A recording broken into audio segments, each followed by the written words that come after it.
Hello, hello, hello. This is the Kalagenesis. Welcome to another exciting installment of the Voice of the Colonization Revolution.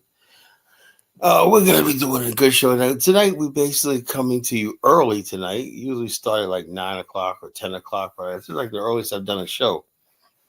Now, let me take that back. The first show I did when I came on YouTube was like 7:30, 8 o'clock. I remember that. And I realized I thought, oh, that's too early, man. I got stuff to do. But now, since I was off all day today, 'cause it was raining and I didn't go to the office, so I work from home today. So I didn't have to go out. I had to get my car fixed. And say, let me tell you something, folks. I went to a black mechanic. Let me tell you what progress is, right? I had my car, my brakes and rotors done, replaced by a black-owned mechanic and his husband and wife team, whatnot. They had a beautiful office, three bay garages and whatnot. They had like dozens of vehicles outside that they're working on and everything.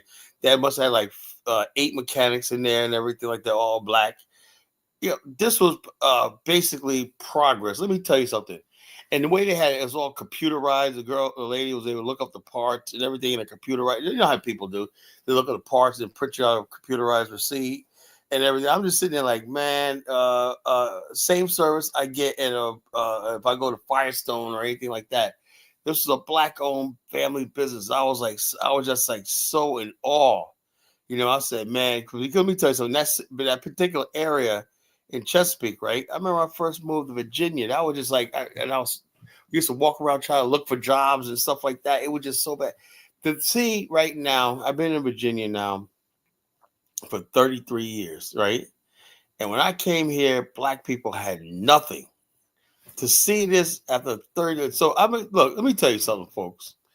One thing you will never hear from me is I'm never going to deny black progress when I see it.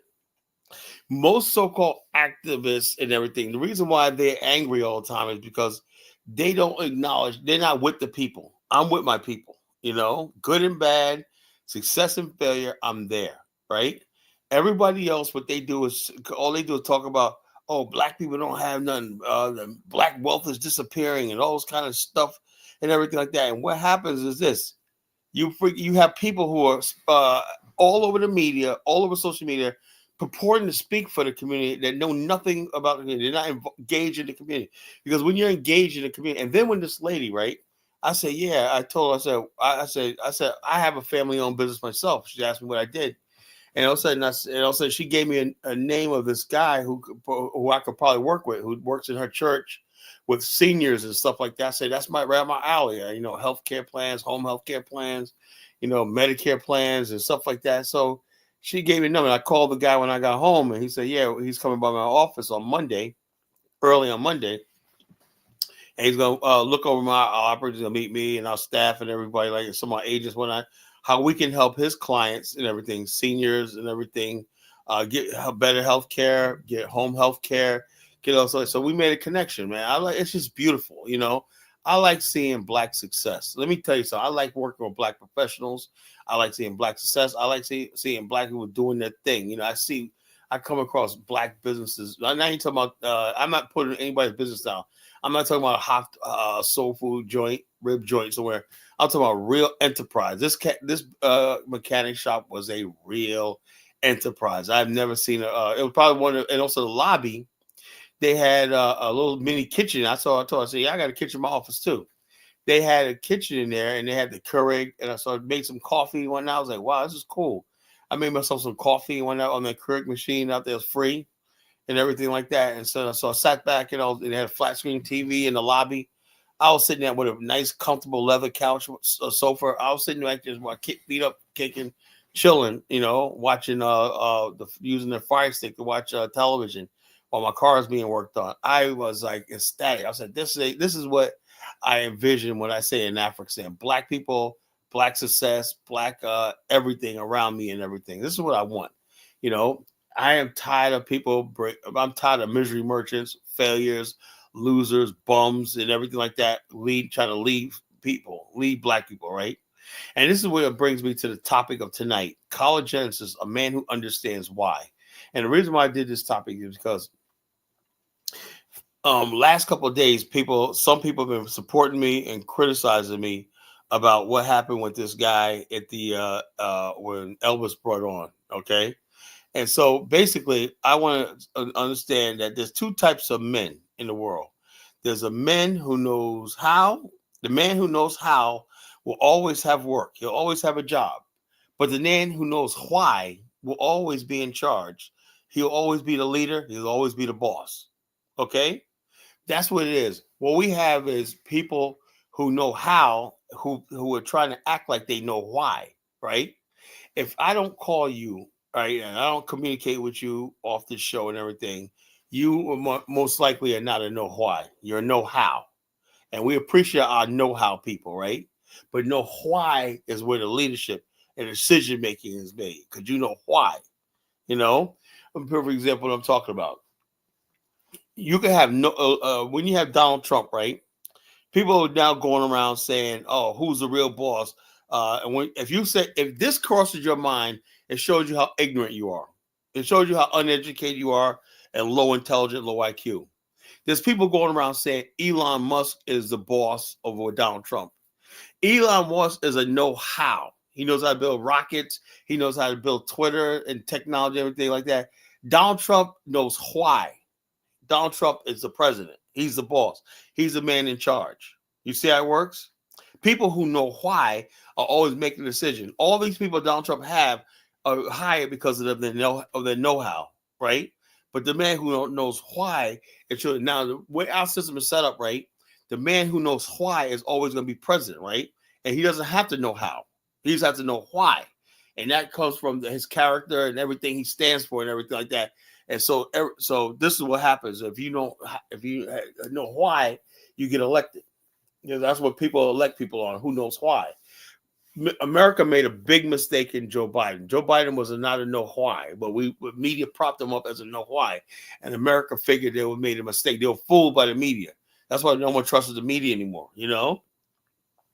We realized we were told that the adults were in the room. Remember when they said the adults are in the room? Right now, the adults are now in the room taking over Joe Biden, and it was everything but. So they had to keep that up, even though he was cognitively declining right before our eyes. They kept covering it up because they didn't want to admit they made a mistake. They propped this guy up, and he had no qualification to do it. And some maple, he said, maple, sausage, eggs, and pancakes is a White House diet. Trump won't survive. Look, dude, the bottom line is whatever you say, he's in office, he won. You know why? Because America straightened up. Once people stop put down the marijuana, once people stop watching porn and listen to stupid rap music and everything like that, once all that stupid stuff they talk about, I want to do a show about that, specifically about the foolishness in American culture, particularly black culture, that keeps people weak, stupid, disorganized, and just have an appetite of foolishness and mediocrity. You know, I'm a man that's not about foolishness and mediocrity. The only thing I do is I do these shows and whatnot because I think it's a way of me releasing my anger and what I have to say to the world. I'm the type of person I have to say to the world. I'm not in this just for friggin' money, you know? It's money. I got business people that I do, you know? I could do business and whatnot. I'm making deals every day, right? So when I come on here on these platforms, listen to me, anybody listen to this, right? I don't give a flying fuck if you go on my tour with me. I don't give a damn about your super chat. I don't give a damn if you support this show. I want to make that clear. You know, I'm not here for money. I'm here because I was put on this earth for a mission. And I'm going to see this mission out because I'm the man who knows why. You know, that's why I'm leading this, you know. So the bottom line is this: if you want to take this title of me away from me, you want this seat right here, then you better know why. If I think you know why, you could have a better message. I'll step off. I'll be like, hey, look, you got it, man. You know why, but I haven't seen that yet. You know, I haven't seen nobody compare. I have a nice business. You know, I have a nice house. You know, I have a nice car. I have everything here I need. No matter all I just go to Liberia every year, see my wife and everything like that. I can stay go there like 3 times a year. But I choose to basically help other people get involved in the Black nationalist and Pan African movement because I know if I tell I'm a testament, right? I found my wife in Liberia, you know, and everything I ever dreamed about in a woman, you know, And I say all these bros out here that are getting in their 40s and 50s and they're still single, and a lot of you brothers haven't been on a date in years, you know. And when you go on a date, it's just somebody taking your money and playing you, you know. A lot of brothers don't even know what it's like to have a woman that cares about you, love you, and you can build with you. Because look who you listening to, Omar Johnson. He doesn't have a freaking woman, but yeah, you taking advice from him. So the bottom line is this: enough is enough. I'm sick and tired of playing games with people. I am sick and tired of listening to the babble and everything like that. If you come up here with your babble, you're gonna get your feelings hurt. I'm gonna talk over you. I'm gonna stop you. I'm gonna interrupt you, and then I'm gonna shut you the fuck down. That's the way I'm at right now, because I am fed up with nonsense. Right? Black America is in a serious crisis right now. You know, it's because look, when I tell people all the time, with know how and know why, you know. The know-hows took over Gary, Indiana. The people who knew why always of the minority, right? But they were outnumbered in this stupid thing called elections and Democrat thing. And that's what happens. These people come in, they basically don't know shit about how anything works and whatnot. They don't know why. Why do we need a budget for the police? Why we can't spend oblivion? That's what happened in D.C. You know, why we can't just give everybody a government job? Why? You know? When you have no whys, things work good. Now, our good brother Maynard Jackson, he knew why. That's why Atlanta was a success. He was a man who knew why. And he knew why you had to give people jobs, but you have to bring in investors and stuff like that, grow the tax base, you know, and float municipal bonds and whatnot. That's the man who knows why, you know, and he understands that you can't just give everybody big salaries up front. You got to earn this thing. But look at other people, places like that where black people were irresponsible when they make the budgets up and everything like that, letting people stomp their feet, claim that's giving people who are not qualified jobs. Like I said, the DEI stuff, affirmative action, stuff like that. Although it sounds noble and everything like that, but it comes to the thing where they basically give black people an entitlement, right? We say because just because you went to college or whatever like that, you don't have to perform. You don't have to really put in, have a work ethic and everything. You're entitled to a job now. You're entitled to something. No, you're not entitled to anything. And the man knows why, understands why you can't just give people, unqualified people, jobs and positions of authority and everything like that. You understand? You cannot give unqualified people positions of power and authority. You know, anytime you do that, you are asking for things. That's why I look at Lee Kuan Yew of Singapore. He said, "Look, man, I can't say Mr. Chu, have him sit down and ask him his opinion on government. No, he doesn't know. So what we have to do is the people who know why, like Dr. Lee Kuan Yew said, we have to be the ones to make decisions in their best interest, because not everybody knows what's in their best interest." And the bottom line, I am sick and tired of people telling us, well, one group of people is in power and that, like Liberia, case example. Yes, because there's people that were in power knew why. That's why they got in power in the first place. They knew why. And I told you last night, I said the Liberian government reached out to this gentleman named Max Bond in 1950, right? And it was just a college, right? It's a college. You know, you could build a college yourself. Yeah, one thing, you just do basic education, higher education, whatever like that. But when you turn a thing into a world-class university, that only happens because this brother that came there was one of the top black educators in the United States. So Liberia has a long history of bringing black people from black institutions in America to help build it, you know? And it was one of the same. It was uncommon for black people to serve in Liberian government, and while they still were technically U.S. citizens and everything, and Liberian government served the country and everything. Why? Because we're serving black humanity and humanity itself, right? You know, Tubman didn't say, "Oh, you're not a Liberian, we can't have you." He knew why that was necessary, because he understood why that it's going to be a gradual process and everything. He understood why you can't just give the indigenous people power just yet, because they don't understand why Liberia was created, why that they did what they do, why things happen the way they do. They have no idea. All they know is we want to get why you can't just because the country has a budget. You know, the country is a poor country, it's a developing country, and things have to come in phases. You know, why they had to bring in technical colleges, right? to tell people to go to the soil, focus on agriculture. People didn't want to do that. All they wanted to do was get big houses like the Congo people, and that was unrealistic. But the people, the progressive movement was telling them the Congo people are robbing the place and everything like that. We could do it better. We could get rice prices slower. When they were lying in the rice information incident, right? The President Talbert basically was like, we want to grow our own rice and whatnot and stop the importation of rice.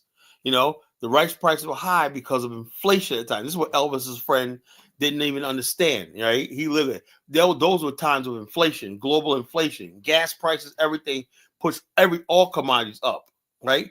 Rice was no different, but they spun it because the masses of people are ignorant. They said the Congo people are trying to starve us and get rich off us. They're stealing. They're off us.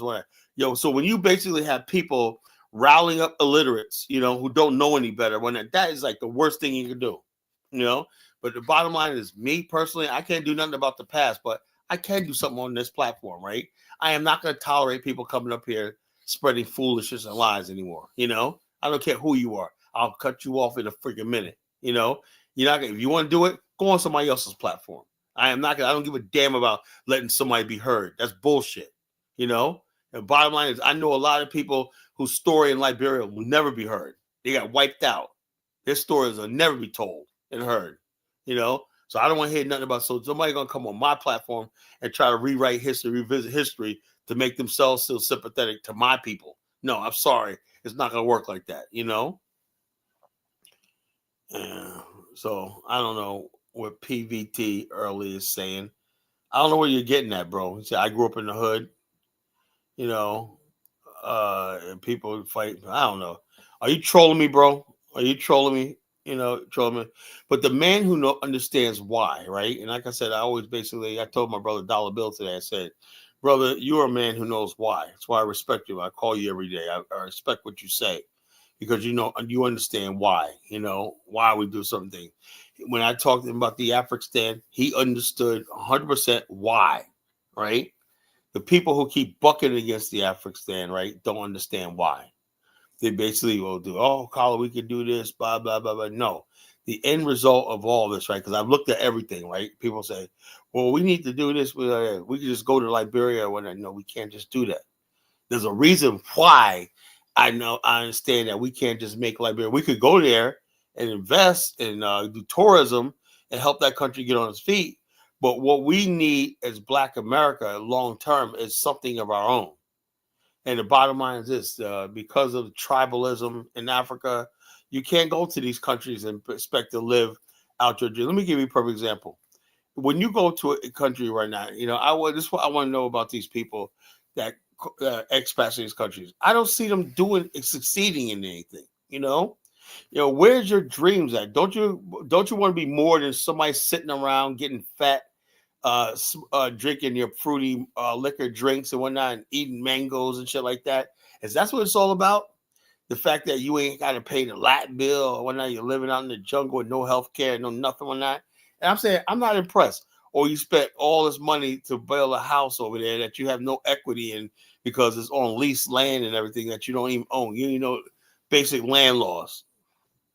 And I ask the question, is that what it's all about? All about. If that's what you want to do, that's fine. But I think most people want more than that, Hey, they want their kids. If you move your family to a country, your kids ought to say, look, where's this country have to offer me? I want to be this. I want to be a doctor. I want to be an engineer. I want to be this. Can that country provide that for you? I don't see it. Why? Because whatever jobs they do produce, right, they're going to make sure their people get paid first. So Black people are in an even worse situation because you're going to be discriminated against or sidelined in a country that doesn't have anything. At least in America, it all evens out because you're living in a country with $30 trillion economy, GDP. When you go to a country like Ghana and everything, a poor country, you're not going to get the opportunities, whatever like that. If you want opportunity, I don't know anybody in life that says I don't want no opportunity. Look, bottom line is this: my business that I'm in right here, I'm not giving that shit up for nobody. I don't care. I don't give a shit. Well, Kala, people always try to say, Kala, when are you moving to Liberia permanent? I'm never, They said, why not? Because I got a business here. You know, I got a business here. I made my money here, everything here. I tried for 35 years I wanted to be on the African continent with my own call center, investment groups, and everything like that. It never materialized, you know? So I gotta go. I'm not gonna basically like, I know Africa has nothing to offer me. I know I can go over there and lose everything, starve, and be ostracized, be criticized, and make a fool out of myself. But the bottom line is, main thing, I'm living in the motherland. Yeah. I got nothing saved, no money, no investments, no social security, but I'm living in the motherland. Now, I'm sorry. Yeah, if you think like that, you're a fucking fool. You are a fool. And like I said, and I understand why that people say, when the people say they can't go to the continent, they like visiting, but I can't live there because I got to make a living. I understand that. I understand why. And I understand the fact that you're never going to get any large numbers of people leaving the United States until Africa builds what? Black African infrastructure. Until we build infrastructure and stop playing games. How that's going to be done, we have to it has to be done politically, socially, economically, on a higher level, right? You have to have those high level conversations and those hard conversations, about responsibility, so you got to have you have to have a conversation about tribalism. You have to have a conversation about nepotism. You cannot have a situation where people who are unqualified gets a job just because they're. I'm a Liberian man. I'm a Bassa man. They're so. I see it all the time. People are so entitled by their tribe. I'm a Ganta man. I'm a Shanti man. I'm a Kisi man and whatnot. So that all translates to who's going to get the power, who has the power, whether they qualified or not. So I like what Liberia just did. They got an African American lady that's going to be head of the University of Liberia. Hopefully, if these people don't freaking thwart her, I think she seems tough. She might, because I know Liberians. They're gonna try to give her a hard time. Say she's not this is a Congo people coming back to power and all this. It's time that I'm sick and tired of this. Whether it's Africa, whether it's America, right? I'm sick and tired of mediocre black people freaking taking over our community. Look what they've done. Look at coast to coast, sea to shining sea. Black America's a fucking mess because we let people who should be trying to know how and just do their thing and be told what to do think they know why. The know how and the know why are two different things. 85% of black people should be know hows. You get your skills, you do what you got to do. That 5% are the people who know why. You understand what the 5% means? Actually, 15%. The other 10% know why, but they mislead people. The 10% is mislead people. No, the people don't refuse leadership. The people refuse leadership because leadership is not tethered to or part of them. I just said just today, I went into a black-owned mechanic shop today. It was like therapeutic. This place was so nice, carpet, everything like that, nice office, nice waiting room, and everything like that. They had snacks, coffee, big screen TV. When I'm sitting out there like in 3 bays and all these brothers walking in and out, young mechanics and whatnot, I was like, this is what I want life to be. See, I acknowledge, right, despite the fact that I believe we need a nation of our own, I acknowledge when I see, I made a business connection with them too today. They talked to me, they put me onto a person that does what that can help me out, penetrate a market that I'm looking to penetrate. But I love people like this. You can't just organize just to organize, bro. That's a principle you don't understand. We've done all that, bro. Principle coming like he's like Captain Obvious. You need to organize, yeah, but what are you gonna organize around? Everybody, a bunch of losers sitting around, how much organized around talking about how they getting their ass kicked every day. You can't just organize about how you getting your ass handed to you every day. You got to have something to tell you. You have something tangible, real, and what's LARP, what's logical, achievable, reasonable, and practical to work on. If you don't have a LARP, a principle, I say these things all the time. If you don't have a LARP, you don't have nothing. People have to see something so tangible that you're working on. Then they'll buy into what you're saying. because they don't want to waste it. People are tired of wasting time on people that, well, you need to organize. We don't need to organize. Black people are doing good as individuals, you know? That's what I say. When people get organized, people get stifled. Ask Brother Bomani. He joined the UNIA. And the bottom line, people want to say, Bomani joined every last single black nationalist group. Yeah, I'm early tonight, you know?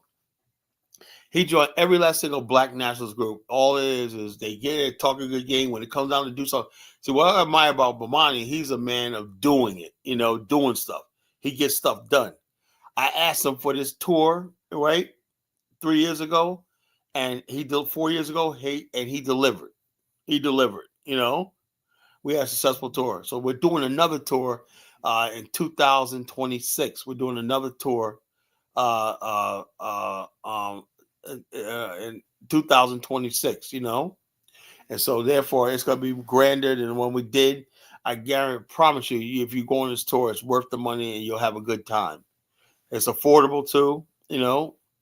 And so you're gonna have a good time. So Bomani delivered. He put together our itinerary, schedule, everything like that. The guy is amazing, you know. He's about to go to South Africa in a few weeks, you know, for a big booked up tour when that. So the bottom line is this tourism business is growing, but he made his bones, you know.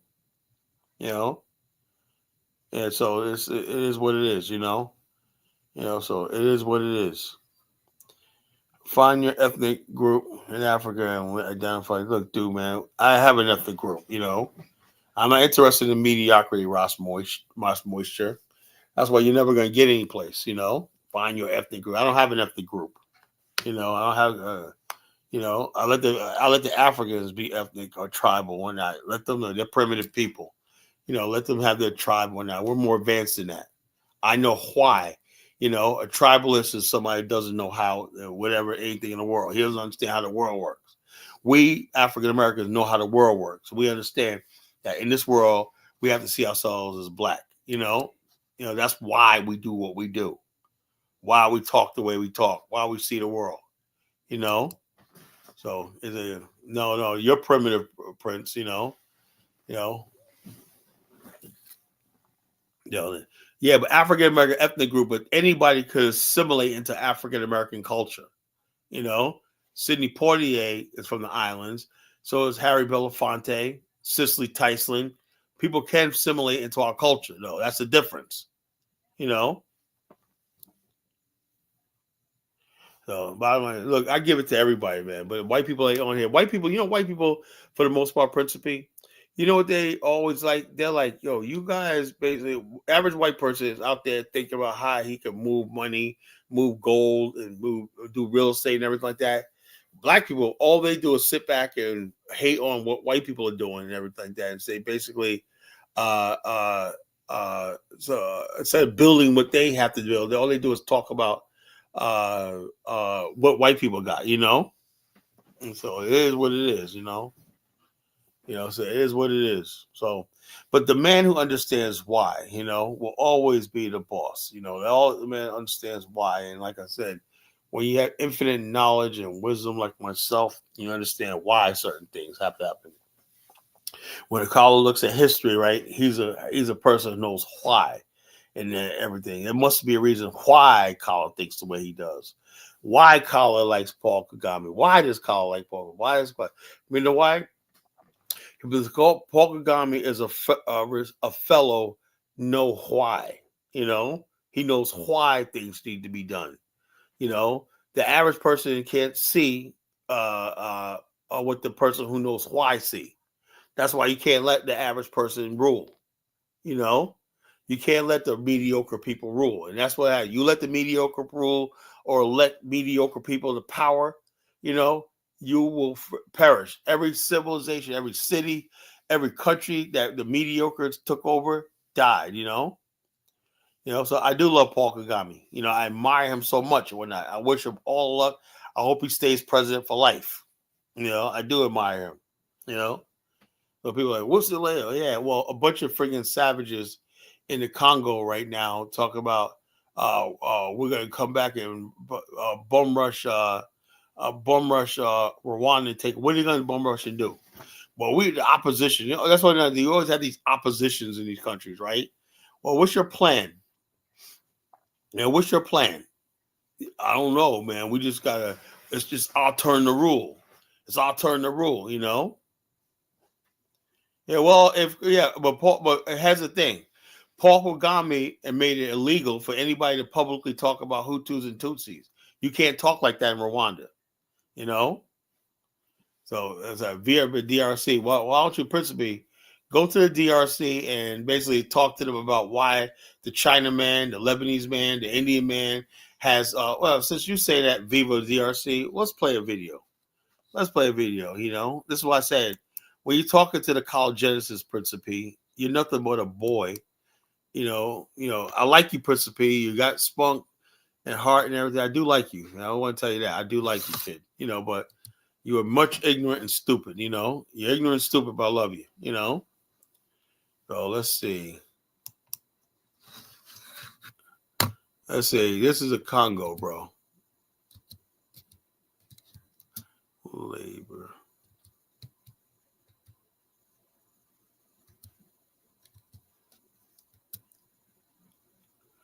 Let's see, Congo.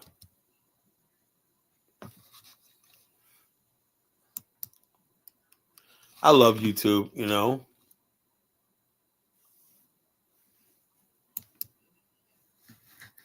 Yeah, this is what the thing is. These my people are going to Western companies, whatever. No one even knows. I bet you ain't my money. Anybody in the chat room.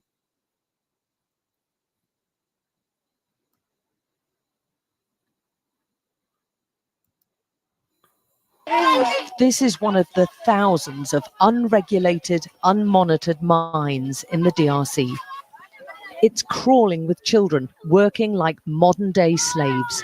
A 12-hour-long day of punishing work may earn them the equivalent of £1. Although one of the poorest countries on earth, DRC is rich in minerals. But a history of brutal colonial exploitation looks like being repeated now in 2017. Much of it's mined by hand with rudimentary tools in harsh, potentially hazardous conditions. And wretched whether or not, the rush is on for a mineral the DRC has in great abundance, cobalt, and it's fast becoming more precious than gold. It's a critical ingredient in lithium-ion batteries which power smartphones and laptops. An army of children are at the heart of the mining production. Wearing no shoes and in the most wretched conditions, Dorsan is ordered to retrieve the sack he's forgotten.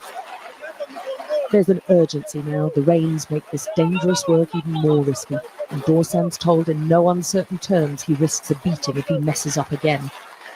Dorsan, with Richard beside him, have worked all day. They're 8 and 11 years old. Even this punishing work doesn't guarantee enough for food. Dorsan hasn't eaten for 2 days now. This is what helpless looks like. And he's one of the children making millions for multinational corporations in America and China whilst they suffer in squalor. For this, they'll get maybe 8 British pence a day. Walitusukuma tunaenda tena tunarudia. Ndio nashikia sana mkongo inauma. Kama mimi natumika. Ndio mkongo unaumaka na mbavu. The tunnels are dug by hand with no supports. They frequently collapse, especially during rain. The miners climb down using holes carved in the rock and no safety equipment. This most precious of minerals is often extracted and sorted by tiny hands. They don't wear gloves or masks, yet the World Health Organization says exposure to cobalt and breathing in its dust fumes can cause long-term health problems. We visited 5 different mines across the south of DRC and found all used child workers. Monica's the youngest worker in this group at just 4. But even those barely able to walk have lost their childhoods to mining. Natalie's 12 years old. My fingers hurt, she tells us. Miles away on a different site, Makumba Mateba shows us the cobalt tunnel he's dug with 3 of his friends.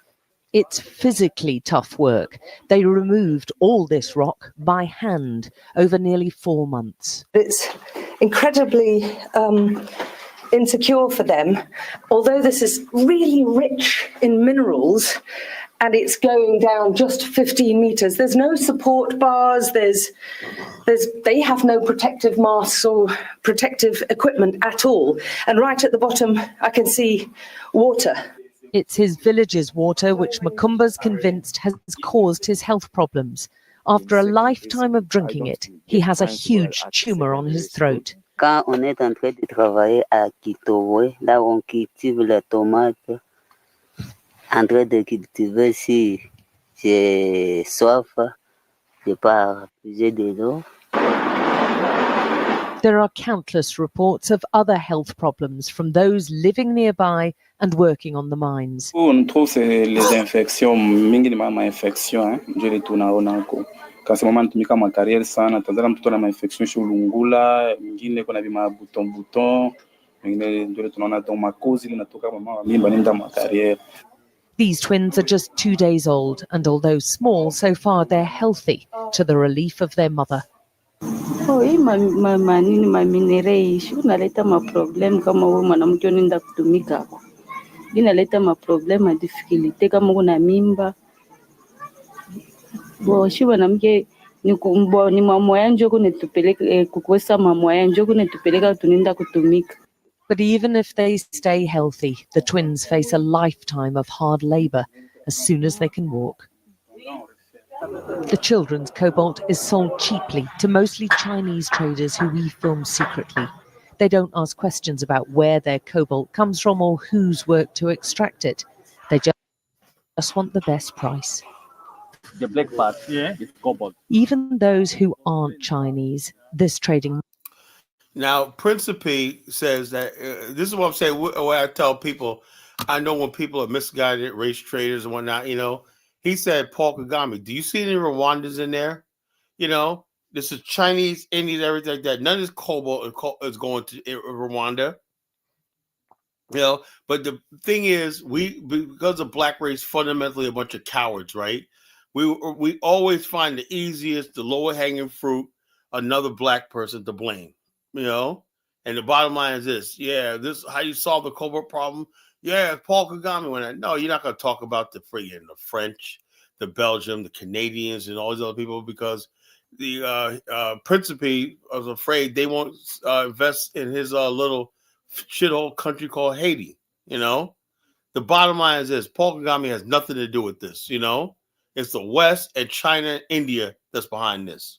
But none of you people care because you don't care about these kids there, you don't care about these people there, All you want to do is sit there and basically have something to complain about. And then when it comes down to who to blame, you want to pass it to another black person, And also the Congo has to basically, because nothing goes on in Congo without the permission of the government,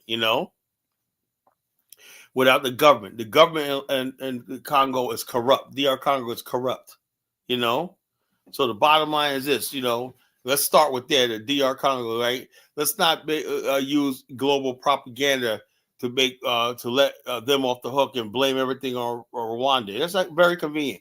You got a country that's thriving right now on the precipice of becoming a first world country, but so naturally in your mind there's something wrong. Just like the so-called American Liberians, there's got to be something wrong when black people are successful. You got to be stealing from somebody. Somebody got to be exploited. But the white man, he can live in Africa and everything like that, be rich. China man can live in Africa, and y'all don't say a damn thing about it. But when it comes to black people, everybody's supposed to be poor. Everybody's supposed to be backwards. Everybody's supposed to be stupid and everything like that. So people don't understand. Let me tell you something. People probably won't like when I say this, right? There's some of us who are intelligent, right? And it's majority who are unintelligent and stupid. I want a chance where the intelligent black people have control over the masses of stupid black people, which is the majority. The majority of black people on the planet are stupid, ignorant, and backwards and whatnot. No offense, no badly, but hey, I was ignorant at one time. I didn't know my ass from my elbow at one time, right? but we cannot afford you. We can't afford you people anymore. Well, we cannot afford stupid people anymore. You cannot have a voice. You cannot have power. As simple as that. Because you put everybody in danger. I'm seeing this right here. This is when stupid people rule a country like the Congo, whatnot. This is the end result of it. Congo has all these resources and whatnot, but yet it's dirt poor. Why? Because the people who knew why was Patrice Lumumba. Patrice Lumumba was a man who knew why. And that's why they had to take him out. Any black man who knows why has to be dealt with. Like Stephen Biko. That's a man who knew why. And none of your Ubuntu, none of your Ubuntu is going to solve that. There's a basic thing of the know-hows and the know-whys, and Ubuntu is not going to solve that, right? As simple as that. And the bottom line, I'm sick and tired of placating people's feelings and whatnot, Sorry, like that, because everything is on the line here. Our very lives and future is on the line right here, So like this. DRC is building new cities. Yeah, everybody else. They don't be fall for these African talk about new cities. It's all bullshit. It's all bullshit. I thought that too. Yeah, with Nigeria, with the Echo Atlantic and all something, it's all bullshit. There's nothing really like this. Nigeria is a shame because it exports nothing. Liberia. We used to export all kinds of products throughout the world. Nigeria's never even caught up to what Liberia used to be.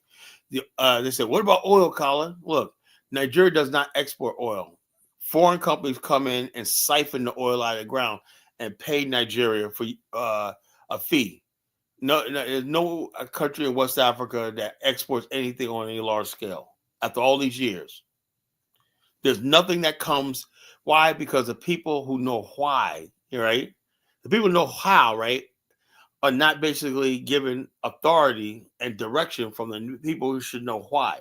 Because the people on top in Africa don't know why, So this is why they may have a development there, but development leads nowhere. He said, geez, we got development, but we're not making any progress. Why? Because the people who are in power don't understand why things have to be done, No, Nigeria does not export gas and all the stuff like that, bro. Now, foreign companies come in and take gas and oil from Nigeria. They don't export it. No Nigerian puts oil, anything on the ship and ships it to another port, like Qatar does. You want me to show you a thing, Qatar and Bahrain, all these countries that actually exporting liquefied natural gas in tanks around the world and feeding gas and feeding the global market. That's what Nigeria should be, but it doesn't. Foreign companies take. Uganda is trying to build a pipeline, and they're going to do the same thing off the coast of Mombasa. But the international people, right, and Museveni knows why. Now, people I was upset when Museveni and all these other people look like they hijacked the election from Bobby Wine, but now I understand why. Bobby Wine, I love him, man. He's a good guy, whatnot, but he was a progressive. One of these progressive. Oh, it's time for a change, everything like that. But he was not ready to take over country, like Museveni said. Like what you call it's not a banana republic. You can't just have a bunch of people talking about that. And they basically said, Museveni said, for the good of our country, man, they shut that shit down. Bobby Wine may have been the winner of that election a few years ago.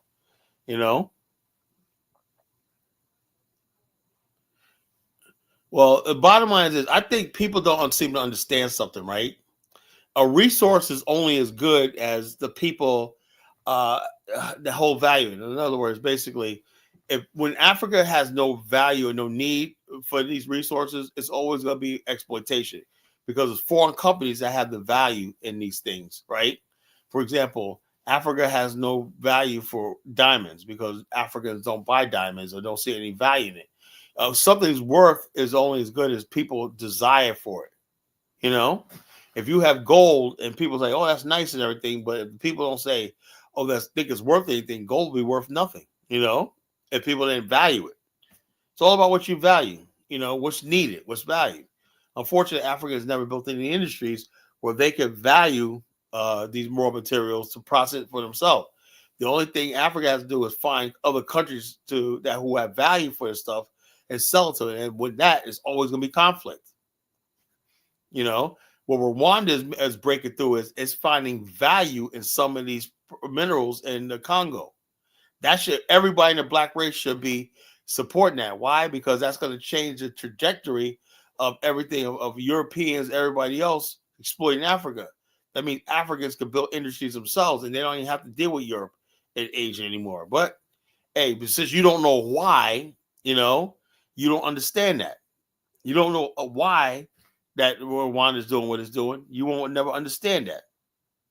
This is important. This is why education is so important, and it's so dangerous when you got this many people that are ignorant on the planet, especially black people. You got this many people that are ignorant and whatnot about how the world works. Just scary, If we don't do something about ignorance and whatnot, we're not going to survive. That's the one thing the white man, the Asian man had on black people. The black race is just ignorant. They're emotional and ignorant. They don't want to listen to nothing like that. But I'm trying to be the breakthrough and say like this: I'm the lone voice out here if I have to be, and I basically just say what I need to say without worrying about somebody's feelings. I don't know about Fred Hampton. I don't know. He could have been just another progressive. Just got into a situation. I never heard anything really, great. That I would say like, okay, why? He's a no why or not. He was a smart young man, but I don't know. But no, I'm talking about on international level. That was just some thug shit that killed Fred Hampton. At the time they just saw anybody that basically with a mouth. You could be out there saying love, peace, and happiness, but if you have a big mouth, you're basically you a big mouth, and basically you're going to get shot and killed because you're a target just by the fact that you ever influence other people.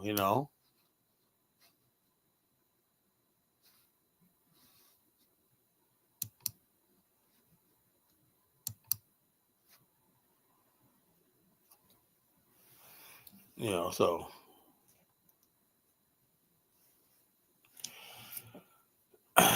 speaking of stupid people, I just timed out Audrey. Like I said, people are stupid.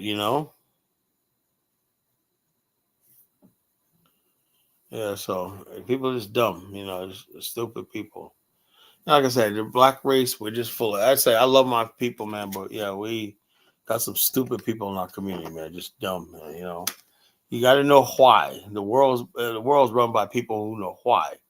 Donald Trump is a know why. Elon Musk knows how. Donald Trump is a man that's in charge. He knows why. He may not know everything Elon Musk knows, but guess who's in charge? Him. Why? Because he was put there by the people.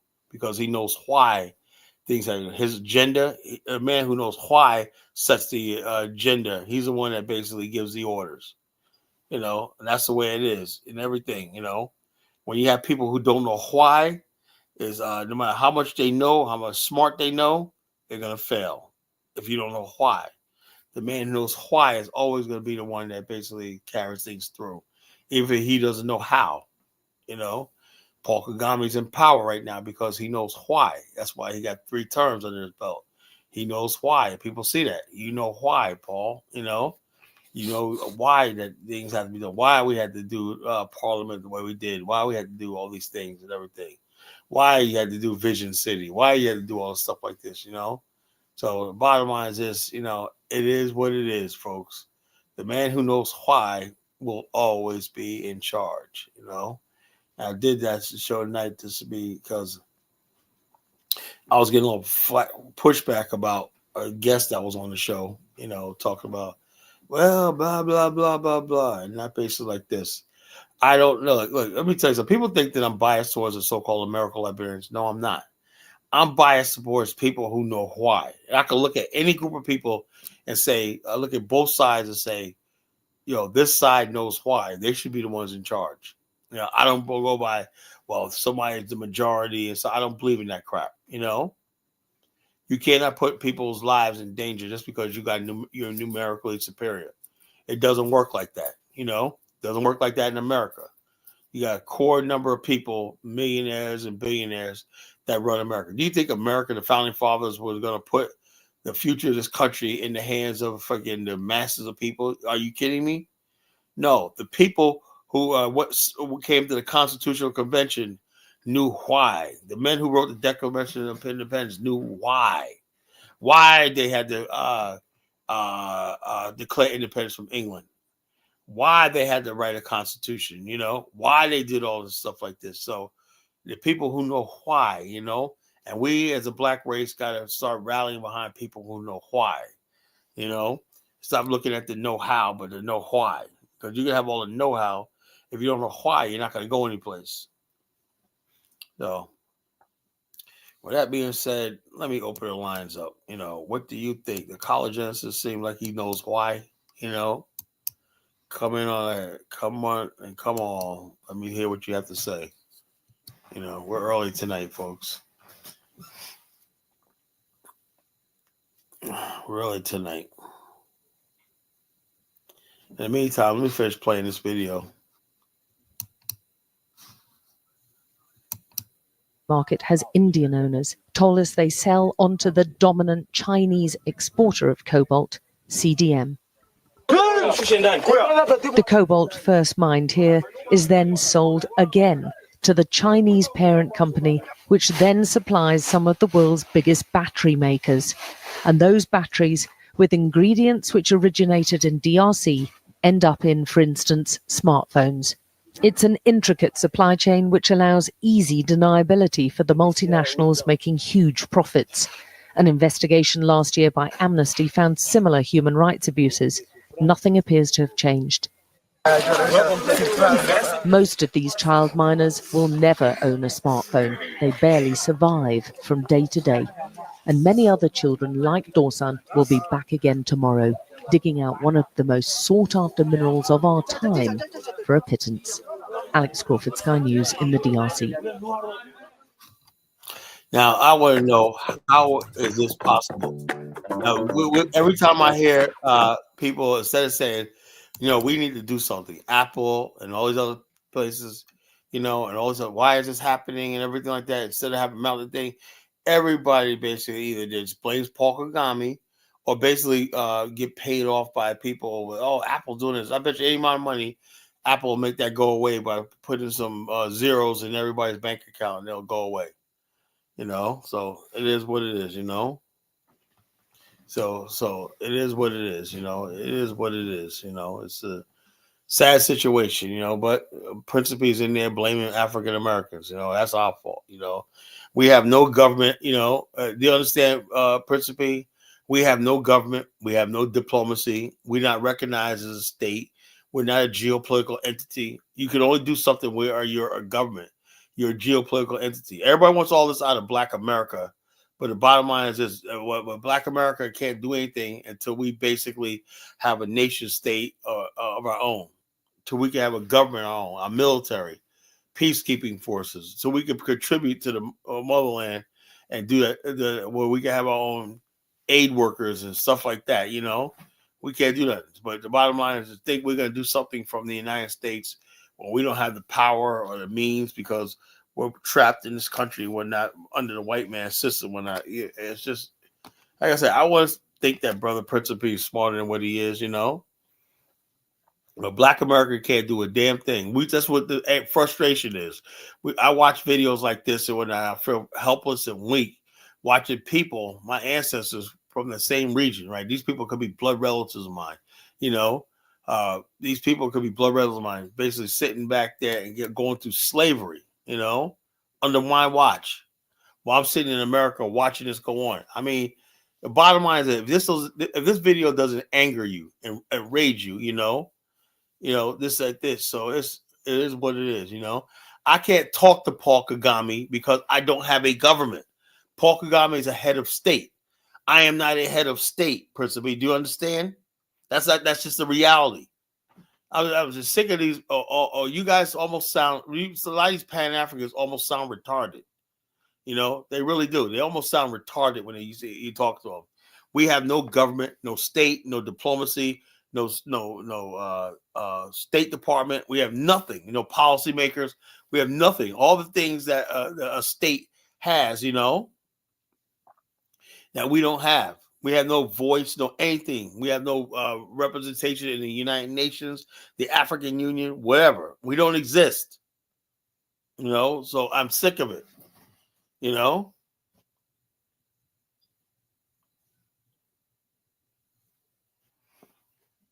Yeah. I'm starting to believe that, Because we don't understand, understand. I admire Paul Kagame. He's doing what he has to do to build his country, Rwanda. He's like, Rwanda is all he got. And he's trying to do the best to build his country. I commend him for that.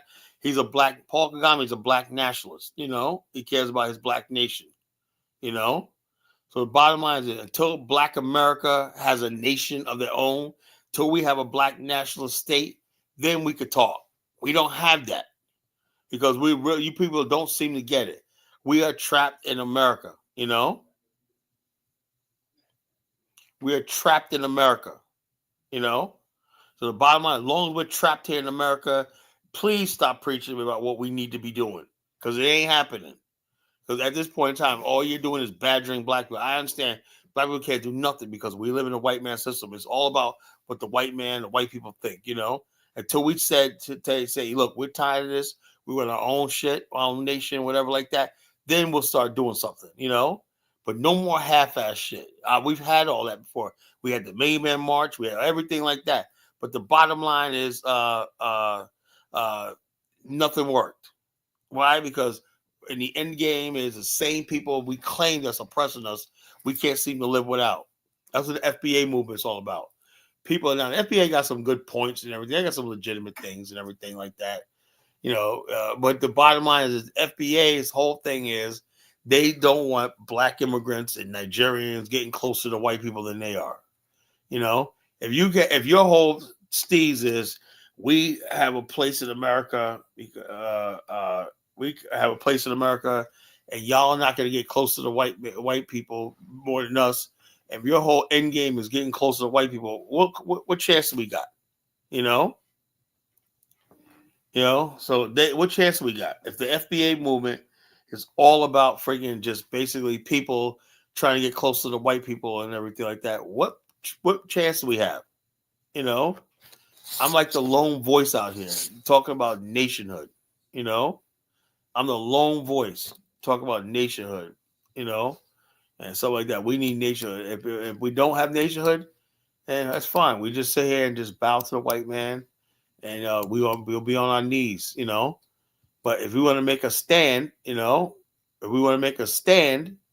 we need our own land. Make a stand.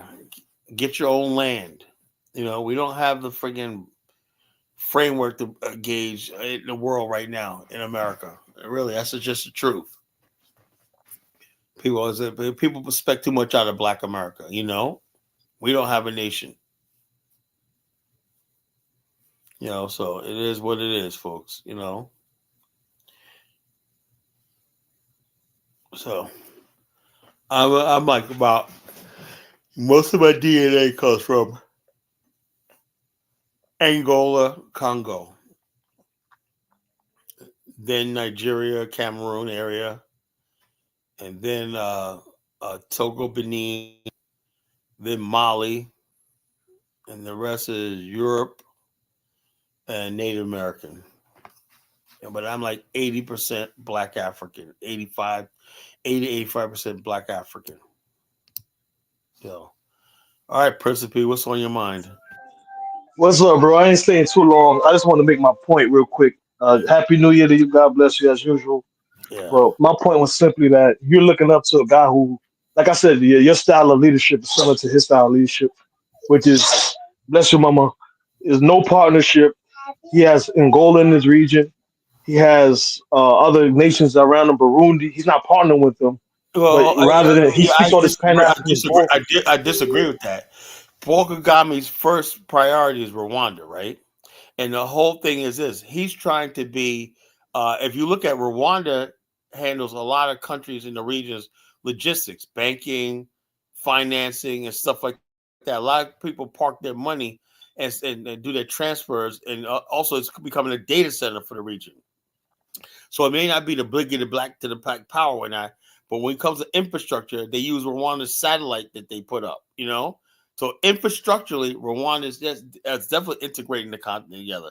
That's what we look at nowadays. We don't look at, we got an agreement and everything like that. We're just together. And all the infrastructure, for example, a lot of African countries did that back in the days, right?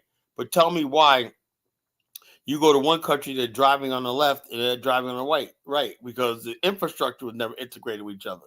It's still colonial system. You know, one country, you can't use your money there. You can't drive on their roads because your car's on a different side, driver's side and whatnot, you know. So therefore, what Rwanda's trying to do is basically, before you was probably born in the 90s, right? Do you know there was no phone lines connecting the continent? Africans had to call Europe, right? To call another country right next door, in Ghana had to call Nigeria. You had to call the Europe, right? And their data center related to somebody from the Francophone countries to the Anglophone country or the Anglophone country, and then it will go back to Nigeria. Now you can call directly from Nigeria to Ghana. That's new. All this is new, you know? Before, that's how it was. The only connections Africans had was with their mother country. You know, they didn't have country connected with their neighbors. So the fact that Paul Kagame's integrating the infrastructure of the region together is a thing, because you probably don't remember that. I remember this. You know, Africa has come a long ways since the 90s, you know. So I just want to put that out there to you. So if things are happening, you just don't see them, you know. No, but there was a peace accord between DRC and Rwanda in Angola, and he was a no-show, no-go. So there's certain things that the regional boss are trying to do to integrate better, and he's opposed to. What peace accord? Angola has internal problems, you know. No, they were supposed to host a peace accord between DRC and Rwanda. Angola was supposed to. Yeah, but Rwanda doesn't see itself at war with Angola. I mean, Congo. No. But there's some kind of back and forth going on between Rwanda and DRC. South Africa is partnered with DRC. DRC threatened war against Rwanda, right? And also they're going to find out the rebels that they're complaining about are actually trying to overthrow Kagame. They're not acting. They try to say the rebels are put there by Kagame, right? No, the rebels want to overthrow Kagame. The Tutsi rebels, you know, they don't believe in a government that Rwanda has. No, but he defends them sometimes. M23. No. Yeah, I know, but the bottom line is, if you listen to them talk, I'll play a video. They do not like Paul Kagame. They're instigating a lot of stuff as far as like human trafficking, guns, and stuff like that in the region, and they're a menace, you know. And so the bottom line is DRC to cover up their crimes and whatnot, because if people don't want to talk about this, whole busloads and plane loads of minerals leave the Congo. It's like my friend Mr. Rosenthal said, he saw his own eyes, that you got Europeans that create makeshift landing strips in the middle of the jungle and just be taking friggin' minerals out by plane, you know, and bus by plane. We're packing the bus and plane with minerals and just get siphoned out of the country. But to get, and also people on the government of the Congo are in on it, right? But so because they get their suitcases and everything, they look the other way. So how they look the other way was they make sure that the world focuses on Paul Kagame. You know, don't be fooled by these people, brother. You know, no, I love Paul Kagame, but I feel like the only way, Vini Mama, the only way to solve that is coordination. These people are not. Look, let me tell you something about the Congo, bro. These people are not sincere at all. You know, Paul Kagame knows these people are not sincere. He can't risk. And the average Rwandan knows that, so he can't risk basically having a political fallout in his country for some fake ass meeting, because Rwandans see Congo, the instability of Congo, is the number one threat to their security. What's up, Dollar Bill? Hey, brothers, how y'all doing this evening? Doing good, brother. What's on your mind? Doing well. Oh man, I'm just coming in here. Let me try to read some of your Mobamba. Kala, you should link with Yvette Carnell and ADOS Movement for Synergy. Your views are similar, except that a nativist sovereignty is your end game. Admittedly, you're not a Pan-Africanist he's got a new term, an Ubuntuist. You're not an Ubuntuist. I don't know what it might be, you know. Maybe he'll maybe he'll tell you who you are and what you are. The people that have these terms, Pan-African, Ubuntuist, and they're not even clear about what they are, you know, what it is, you know. You're supposed to be something. You're not a Pan-African. You're not college. You're not FBA. No, you know. I'm just Collar, man. I'm a man who knows why. That's why I am a Birdie. The man who knows understands why, you know.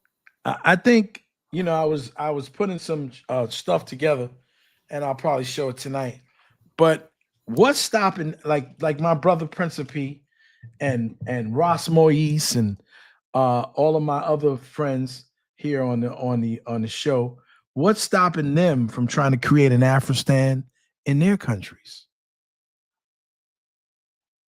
That's why I love you, Dollar Bill. You know, understand why. And Afristan is not just African American. Any person wants to build an infrastructure that's top to the bottom where you stand. Right now, there's no countries in black country where we stand, except for Rwanda. You know, Rwanda is trying to make a stand.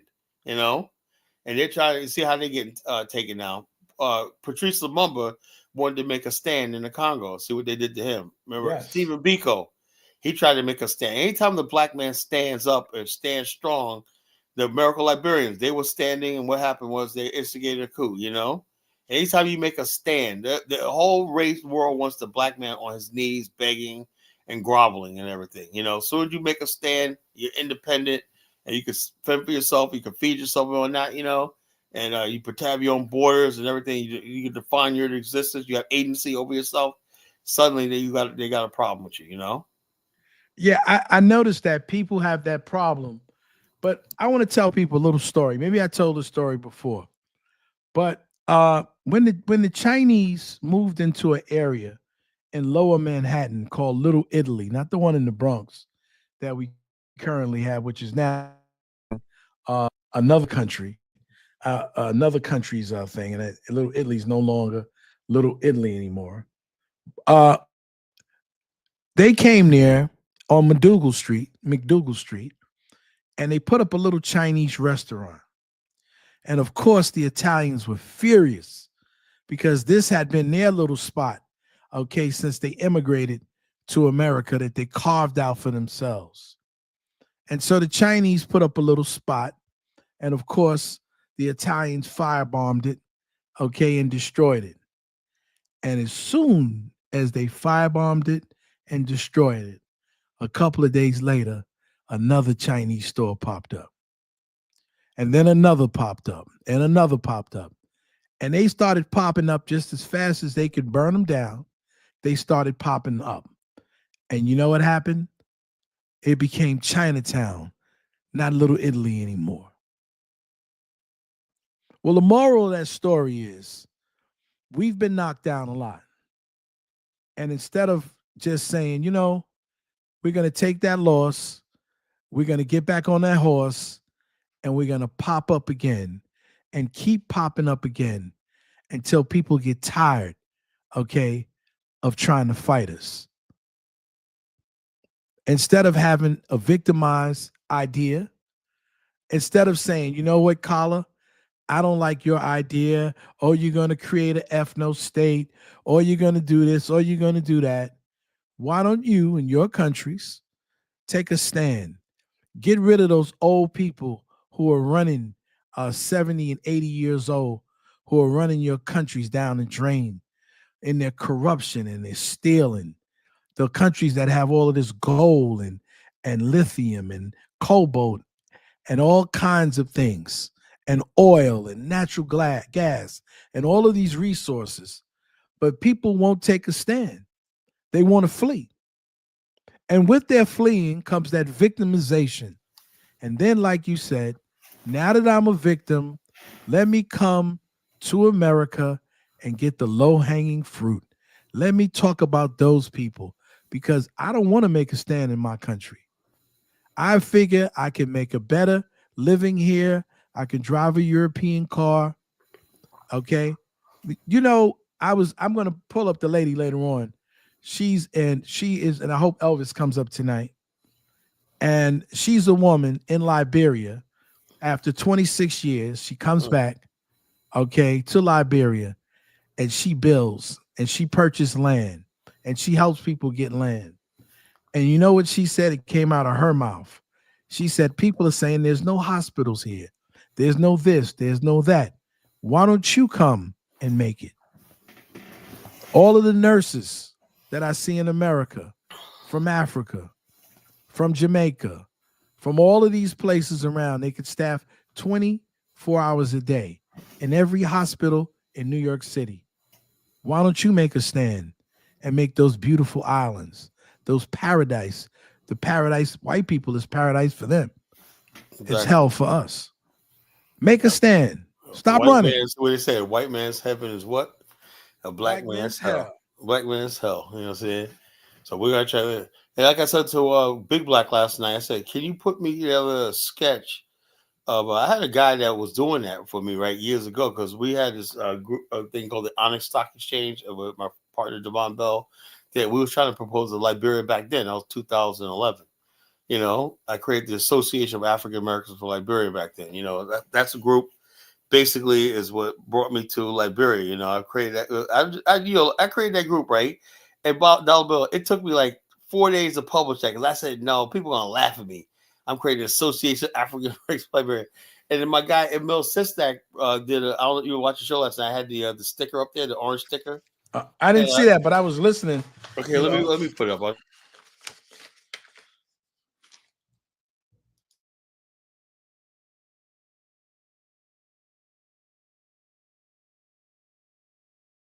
Oh, okay. The African American Association. All right. I like it.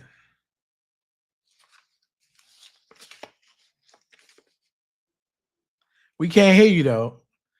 We can see you, but we can't hear you, brother. Okay, so I muted myself. Shit. Oh, okay. All right. Anyway, check us out. I did a post today on Facebook. I said, in the trip tour we're doing next year, I said, I'm proud to, in association with the Africans Tourism Investment, the Association of African Americans for Liberia, and the BAL Liberia chapter is bringing you a tour of a lifetime to Liberia next year, you know? And so I got a lot of good spots on Facebook when I. So basically, it's on. I'm just basically recruiting people. I got a couple of people saying they interested in everything. That's all I want. People say consider it because after this tour, whatnot, it's going to change everything. Because I would definitely want to meet with that lady, the educator, you know, Mariam, whatever her name is, Marianne. I got to start butchering. Is she the one that takes children back and forth to the continent? No, that's a Dr. Kula. You know. Okay.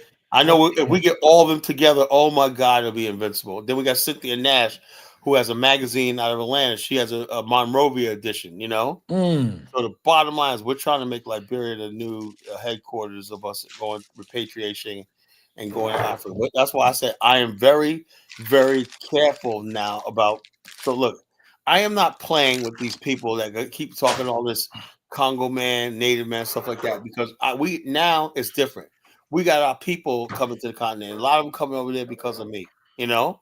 And so the bottom line is I am not playing with people when they're gonna start this nonsense. And I say, and also when they come on here, I'm not gonna let people sit here and talk and defend that coup and defend all that nonsense. They literally destroyed the country. There's an educator you should look up. His name is Max Bond, right? Right. He's one that basically Tubman hired, right, to be president of Liberia University back in 1950, right? It turned it from Liberia College into a world-class university, you know? Liberian higher education always was tethered to black HBCUs with the fraternities, everything. All the black fraternities were present. You know, Vaughn Sherman was a Morehouse man, you know? He was one of Liberia's top lawyers. He was a Morehouse man, you know? So the relationship between Liberia and Black America was always strong. And when I got him. Huh? Max Bond, J. Max Bond Sr. Yeah, was an American educator who was president of the University of Liberia during the 1950s. He was born in Nashville, Tennessee. He died in 1991. He served as the president of the university during the 50s and throughout his father's educational, even his son. After him was his son, J. Max Bond Jr. and he died in 2009. He was born in 1935. Was that Julian Bond? No, not Julian Bond. This is J. Max Jr. He was born in 1935, the son of educators Ruth Clement Bond. See, his mother and father were educators, Ruth Clement Bond and J. Max Bond Sr. Bond's interest in architecture is apparent from a young age, and his fascination with the campus of the Tuskegee Institute, where his father was the academic dean. His family included Horace Mann Bond, the 20th century educator, and Julian Bond. They're related. The civil rights leader, politician, and chairman of the NAACP. Isn't that great, man? All our great people tied together. The Bond graduated from Harvard in 1955 and received a master's degree from the Graduate School of Design in 1958, where a faculty member advised him to give up on his aspirations of being an architect because of the color of his skin. Nevertheless, he persevered, and after a brief stint working with famed Black architect Paul Revere Williams in Los Angeles, Bond moved to France. There, he apprenticed under the great architect André Wygotsky at Le Corbusier studio on a Fulbright scholarship. And in 1961, he moved back to the U.S. and married writer Jean Carey. Not settling down, the couple moved to Ghana in 1964, and in Accra, Bond worked for the Ghana National Construction Company. It was during this period he designed the Bogota Regional Library. So that library in Ghana, he was the one. Let me pull that up. Our history is so hidden from us. You know, that's why I said this is why this show is good. Dollar Bill and I are going to re-educate people about everything. So the people are going to look at this Pan-African world a little different. We're not just newcomers and stuff like that. We was helping Africa develop the whole time. You know, It's nothing new. You know, I know some people say we're searching for a Uhuru. We've been searching for a damn Uhuru. You know, all our lives, all our freaking lives. You know, this ain't nothing new. It's awesome, man, to see the contributions. See, like we are, this is a hidden history, the real hidden history. Right, that's what real hidden colors. You know, but you won't hear from Tariq. You won't hear this from Tariq. How we've went into Africa and our contributions to Africa and our contributions to the world, right? And so instead of people saying, oh man, we don't like this, why don't you create your own Afristan in Haiti, right? Well, I told you they have that vibranium. Why don't you create your own Afristan in Jamaica, in Belize, and all of those areas we face, instead of just trying, you know, to get free land from somebody because you want to tell them how much more African. I was on TikTok today, man. There's this whole controversy going around. I don't know. There was all things that they have the TikTok discussion talking about how do we protect ourselves against Black Americans now, because they feel that Black Americans are going to start attacking Africans. I don't know, it's sad that's in that situation, you know. But they were basically trying to say we don't have to respect them because so who do these people think they are? They're like this, you know. So you ever see those fight videos from Jamaica and whatnot, and all over Africa, the Black world, people act ghetto all the damn world, but yet they always put it all on us, you know, like we're all ghetto and whatnot, you know, like please. Oh, please. Like I said, I could take some ghetto guys and bring them to certain parts of the continent, and they're going to do extremely well. Because one thing, if Too Short didn't tell you, there's money in the ghetto. The white man knows that. The Arab knows that. The Chinese man knows that.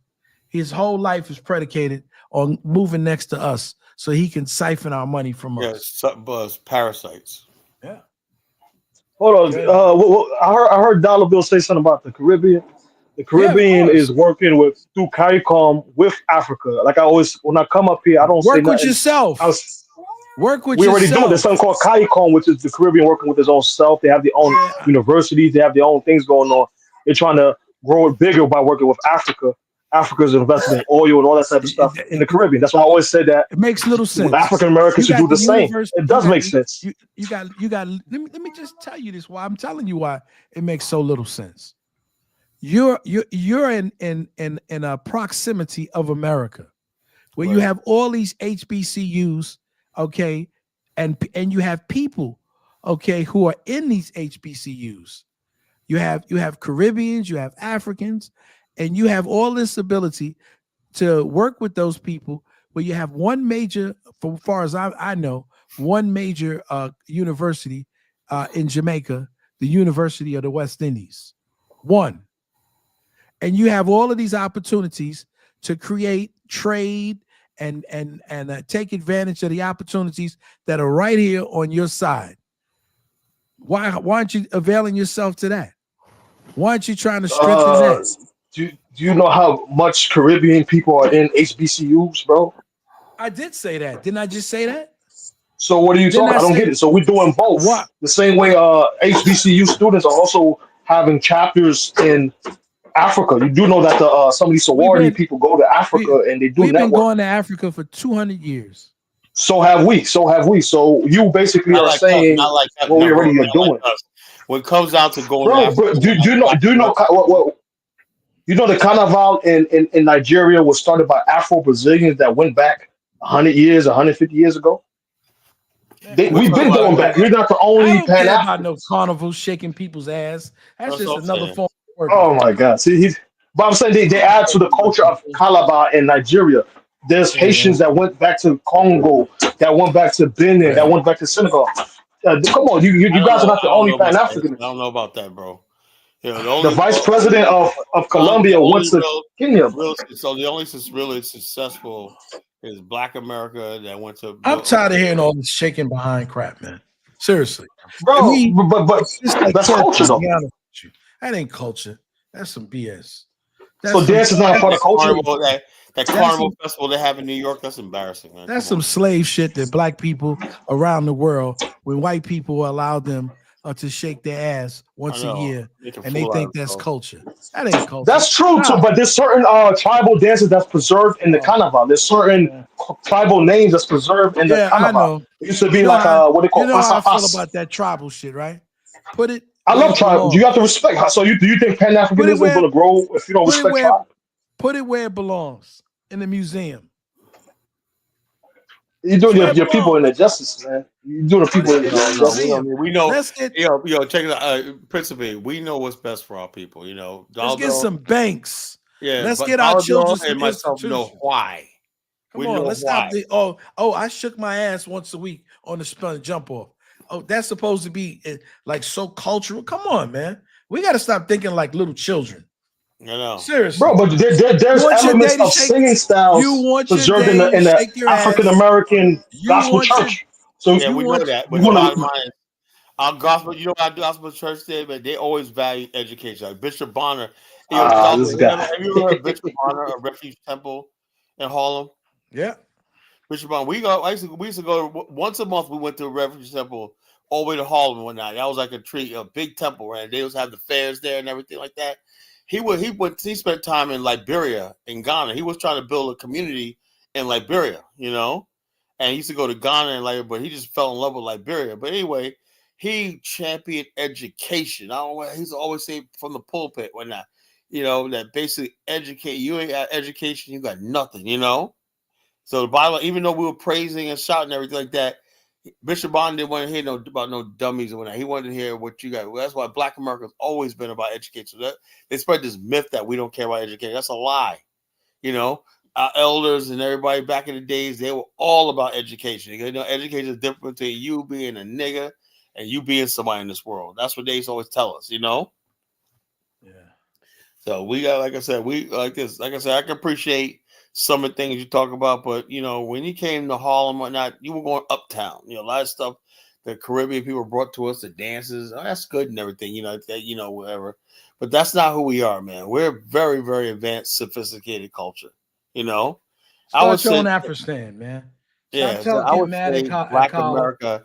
If you go to parts of the Carolina, when I'm thinking about when I was a kid in the 70s, I would say probably the most civilized people you're ever gonna see in your life were those church black people from the old South. You know, they went to church. It was order and everything like that. Man, Sunday meals cooked, everything like that. People were obedient. People respected the elders, the adults, everything like that. It was just really good. Even the sinners would walk around with paper bags on their beer, because it was like, it was such an aura that Black America used to live under. But somehow in the 80s and the 90s, all that disappeared. Now it's all like booty shaking and, and they try to call it culture, Yeah, I don't want to hear that culture booty shaking shit that comes out of slavery because people were allowed to shake their ass once a year. I don't want to hear all that crap, man. Saying, no. Or you know what? Even Brazil has taken that and put it and confided to one little area, so people don't go all over the place. Brazil is very racist and anti-African, man. That's why the African American population passed the Brazilian Afro population because they're mixing out the black populations there. The bottom line is that's a terrible example. They're volunteering to be mixed out. Black people in Brazil basically want to be mixed, They want to be mixed. They only wanted to be black when the government started giving them incentives. Now, I'm sure there were a few people who were But they used to openly say, you hear him openly say, marry somebody white so you can get rid of the black genes. Imagine, they call it better in the race. Sitting down at the dinner table and somebody telling you got to marry somebody white to like this. We were told, now preserve your race. But you guys are using them as an example of removing tribe from the culture, basically segmenting it off to a corner. But that's not a good example. And I like Brazil and everything, but I can't really buy them because it's all about race first, right? Then culture. They never accepted their race, their black race. So let me tell you something. A lot of people that do that in Brazil, they'll talk about the god of the sea, goddess Yamoya and stuff like that. They got all this African festival. I get that.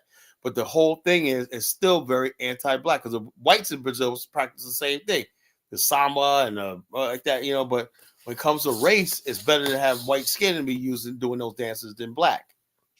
That's the way it is. That's what it's all about. Anti-blackness, right? Under the guise of culture, But they still preserve strong ties with Africa to a certain degree. I think the president of Benin, Brazil last year. Let me tell you something. My partner's in Angola. I didn't know this. My partner, Queen Mother Celeste. I'm gonna try to get her to come to Liberia with us, right? She says, I said Brazil. I asked her about Brazil. She goes, no, Angolans, they hate Brazilians. I go, oh, I thought y'all had some religion because y'all both speak Portuguese. No, she goes, Brazilians are racist. They come over here. They always put this whole we're all Portuguese, whatever shit, right? And they said they make their money in Angola, right? Because Brazil don't really have any money, They come over here and get in all diamond industry, gold, whatever it is, and they have these mega churches that they bring to Angola and whatnot. And they're taking people's money by the millions of dollars. When it's like Angola's a big cash cow for Brazil, and they use this whole thing like they're trying to get into the spread capoeira and stuff like that, and to penetrate into Angola. Angola's like, we don't really trust these people because their bottom line is that they know they're racist. Angolans are like Black Americans. They could sense when people are racist, And so even though they bring this culture and they do the things like capoeira and stuff like that, they still don't trust them, They still feel like they're anti-black. And Angolans. No, they're very anti-black. But I'm talking about the black Brazilian. They're still black still exists. Even the black ones are anti-black, and people can sense that, while they appreciate African culture because it's cool, the Yamoya dance and all stuff like that, the capoeira and stuff like that. Yeah, capoeira came from Angola, I know that, but it got popularized in Brazil, the slave rebellions, So the bottom line is this: so they go there and now Angola, they got capoeira leagues in Angola and everything like that. But the dance, the dance that a lot of Angolans are doing is actually Angolan. They have this new cha-cha dance or whatever it is. That's nice though, not beats and whatnot. It's really nice. Angola has a beautiful culture. The Roomba, whatever it's called. Yeah, all that. That's beautiful. You have a festival for it and then stick it right back where it belongs in the museum. Yeah. So wow. How does how does tribe prevent you guys from court? I don't get why you like African You know Americans why? so Because it's anti-tribe. this it's the source of all BS. It's the Exactly. reason why people cannot develop in a country, okay, and in a continent, because people are so preoccupied with being in their tribe and the nepotism that goes along with their tribe. That's why. And half of these countries, now all of these countries, their boundaries were defined by white people. And so do you know like the story of Babel in the Bible, Yeah. right? Yep. People were Yeah. organized and they were working together, and they were even getting themselves on the way to heaven. So they built this tower. And so what happened? They had to confuse them. And so I don't have anything wrong, anything bad about a Yoruba or any of these people. I think it's a beautiful thing. Have your beautiful thing, make your little ceremonies and all that stuff, and then stick it where it belongs, okay, during the time of your feast and your festivals. And after that, stick it back in where it belongs in the museum so people can learn about it. And you'll have your people who just only do that. But the modern world, people need to see the color black. That's what we got. You know But why we dollar don't bill, have if that the, issue? Hold up, you asked me a question. Let me edify that anymore. We solved that issue. Slavery kind of solved that issue for us. That's why we got people from all over the diaspora, okay, in the African American culture, because we solved that problem. If we never did solve that problem, probably the black diaspora would have just disappeared. So it was slavery, because they're twice as many Brazilians as we are, twice as many, but they're not conscious, right? And they have taken their ethnic group and melted it down, that they don't have as much DNA as our group, who's half, right? They're even closer proximity to Africa than we are. That's why we solved that problem. That's one problem we solved. That's why. So shake your ass when you want to. Get your feast, your festival. You want to shake your ass. You know, the Jews have their days. They have their Yom Kippur. They have their Day of Atonement. And most Jews don't go even go to the temple, but they go to the holy days. So you got your holy days and your ceremonies and all that stuff. That's beautiful. Get out there, throw a parade, cook some food, do some dancing. It's beautiful. Then let's put it back where it belongs for the rest of the year, right in the museum, so you can teach children of these different tribes and stuff, and keep moving on. Get a new identity. Get that black but you, identity.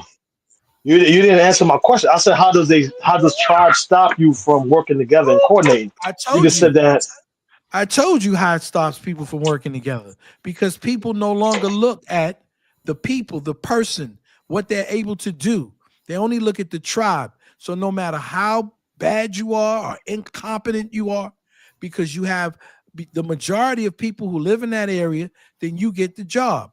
That's why you have so many leaders that are just dumb, uneducated, okay, getting these positions.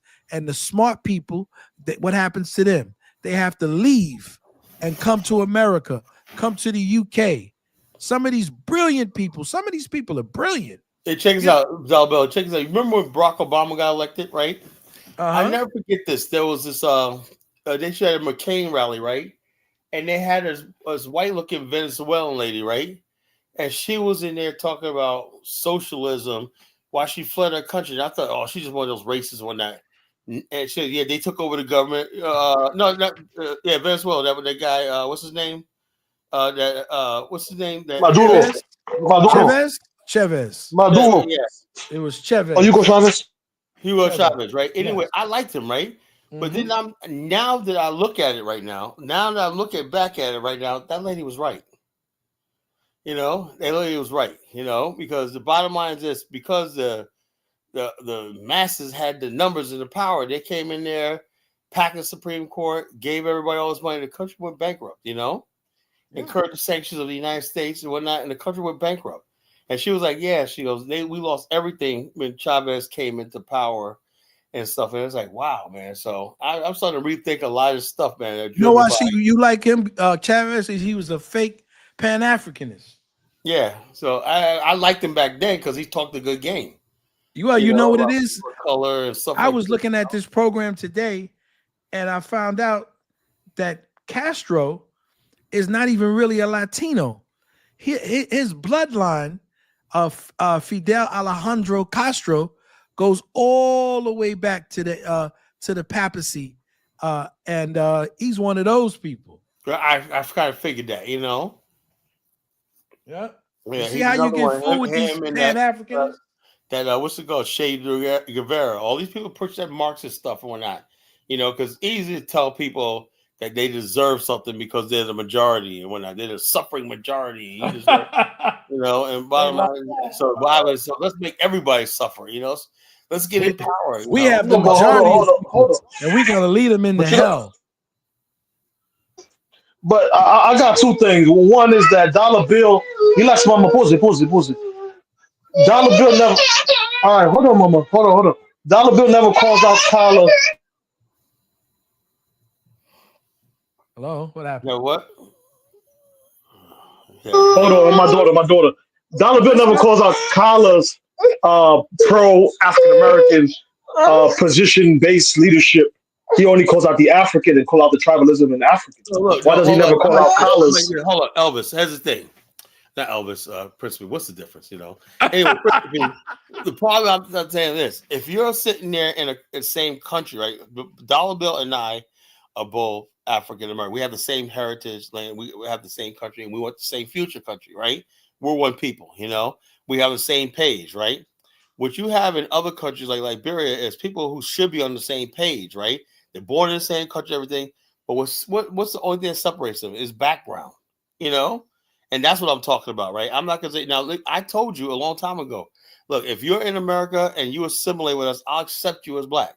I said that many times. You know, we accepted Harry Belafonte, Sidney Poitier, and what's her name? Cicely Tyson. People always assimilate into our black culture. Calvin Lockhart, one of my favorite actors and whatnot, Biggie Smalls, whatnot. So the bottom line is this idea, but saying I love being African American does not mean I don't. A tribalist only sees himself as that tribe. You know, he don't see me as him. He only see me as human. If you don't belong to his tribe, Tyler, I guess the American Liberian should have assimilated with the natives by your logic. No. Oh, hey, Brother Elvis, I'm glad you called it tonight, right? What group of people you don't assimilate with people who don't know why. You know what I'm saying? That just doesn't work. You know, if you don't know why, your side of people don't know why, no one's going to assimilate with you. The superior people always want to assimilate with the superior people. There you go. That was the point I was going to just make. So you think the natives was inferior, and as such, they didn't know why. So you can't assimilate with them. You're bigger, bro. You're bigger, and you prove it every night. Dollar Bill, can you read again about Max Julian? When Tubman appointed Max Julian, can you read his bio right there? You know, when they built the university. Which side built the university? That's what I said. That doesn't matter to Elvis or not. You know what it is? This is where Elvis gets conflicted. It's not, see, when you say superior, right? What he thinks is that you're saying that he's superior because he's from African American stock. No, that's not why he's superior. Education-wise, Dollar Bill's superior to me, you know. This guy is superior because of his education, okay, and his orientation, and the fact that he was actually born to be an educator, right? And the many accolades. Look, Dollar Bill, you know, all African American in this country is more educated than the Africans that come here. So we should assimilate to them. That's not what. Hold on, Elvis. Don't forget. Kala says he refused to be led by any African or Caribbean. Exactly. You can't twist yourself around, bro. You've already said it. Kala is he has a bigoted mindset. Only because, like Dollar Bill said, I really feel you guys don't understand. You don't get it. You don't know why we are where we are. If you look, let me give you an example. Kwame Nkrumah came to America, right?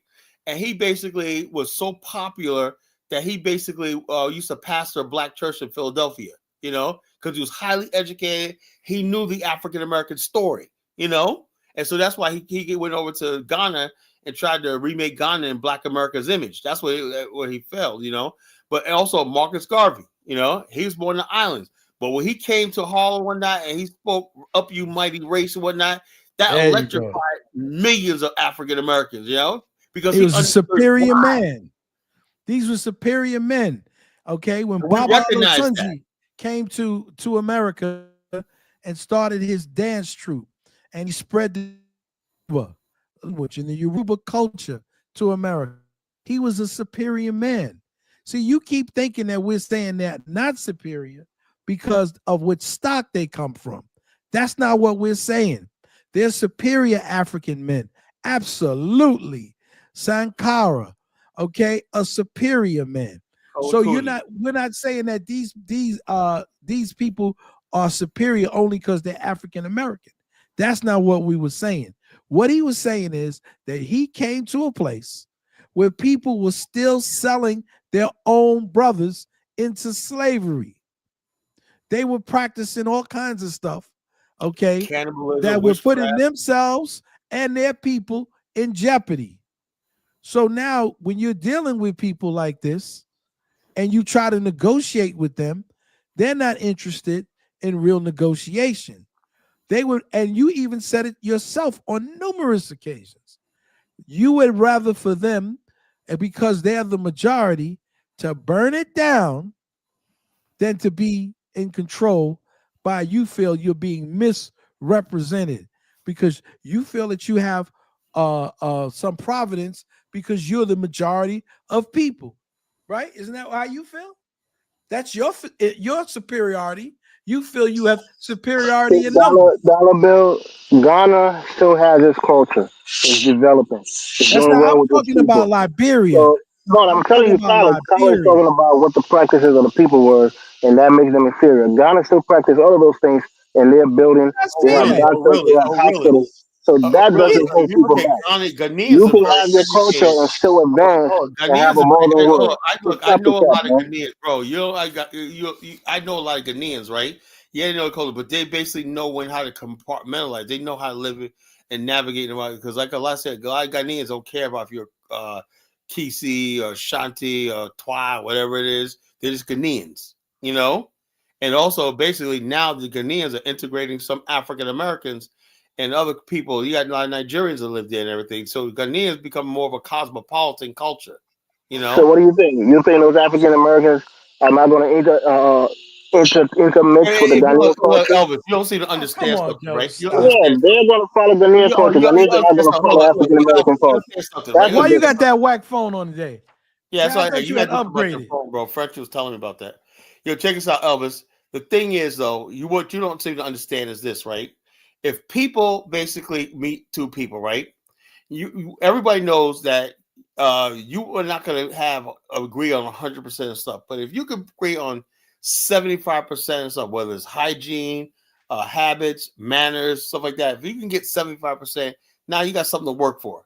But when you basically have a thing where you start off saying that, hey, this is what we do. We do the cottonwood tree. You know the cottonwood tree thing in Liberia, right? Do you know that, Elvis? Elvis, do you know what the cottonwood tree ritual is? Try to tell it to everybody. Yeah, I don't know about the cottonwood tree. Okay, I'm gonna tell you. The cottonwood tree and the Pele and a lot of these other people, his people, they would take a 13-year-old virgin, right, and bury her alive, right? Bury her alive, right? And plant a cottonwood tree for good harvest and omens and ward off spirits, right? I had people came here and saw that, hey, Liberia, saw that and said, hell no. That's not going to be practiced in our midst.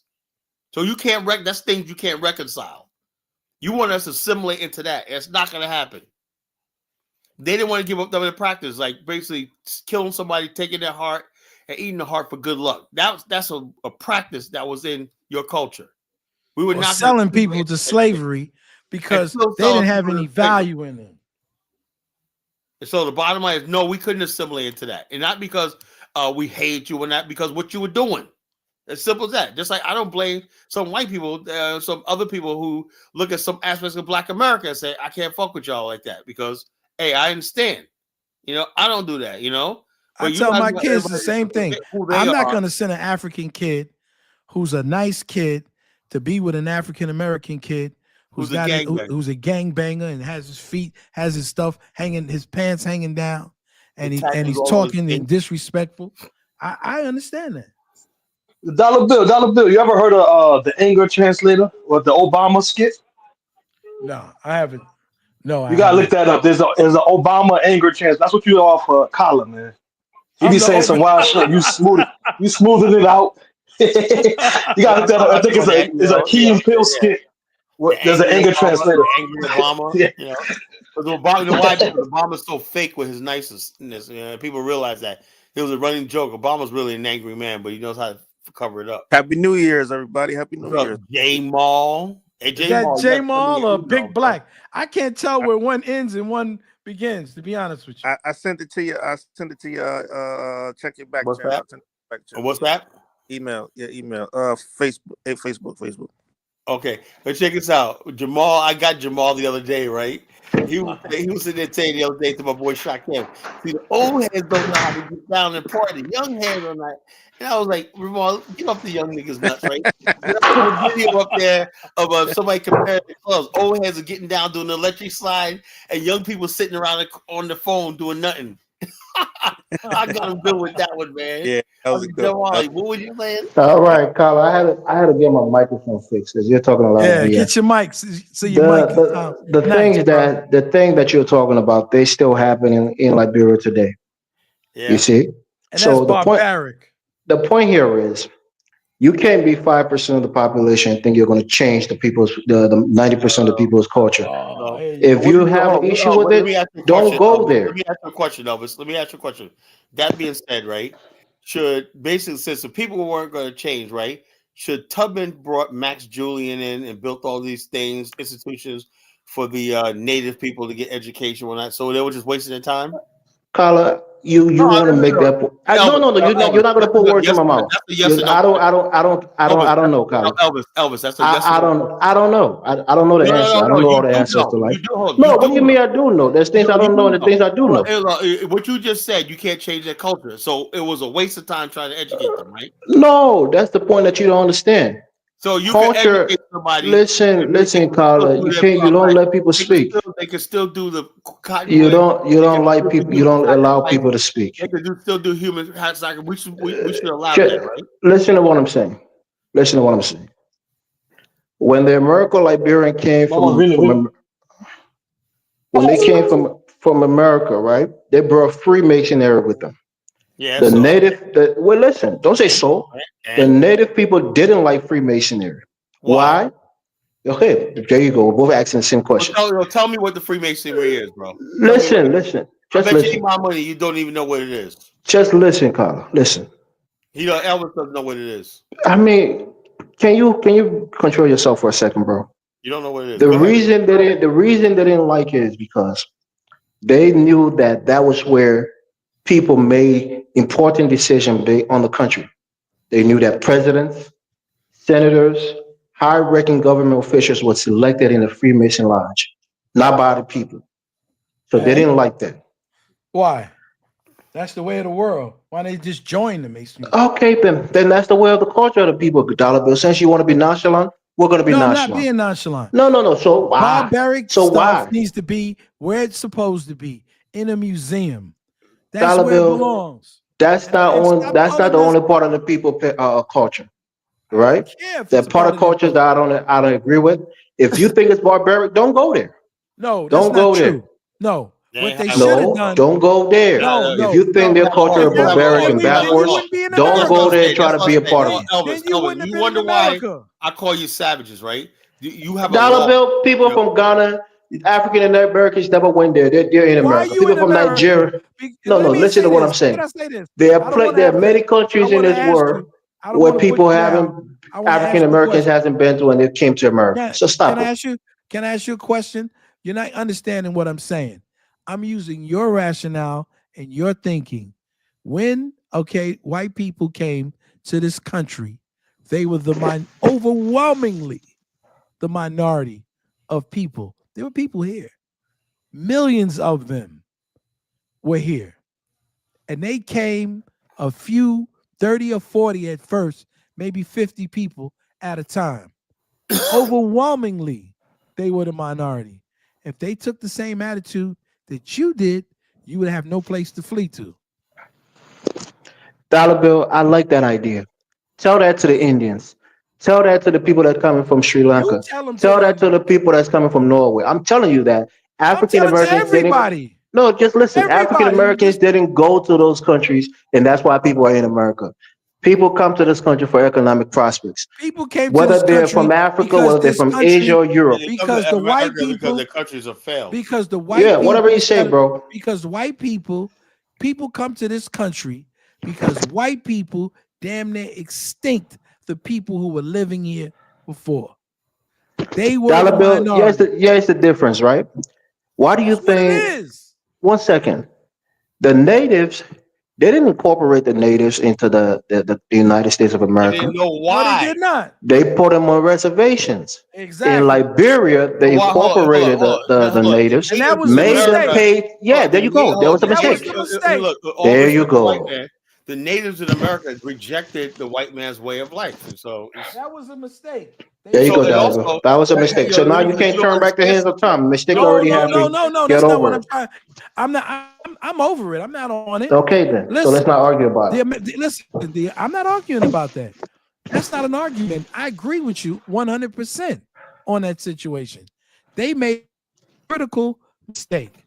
They made the mistake of thinking that they could put people with them. This is the reason why we have to have an Afghanistan. You just said you proved everything that we just said.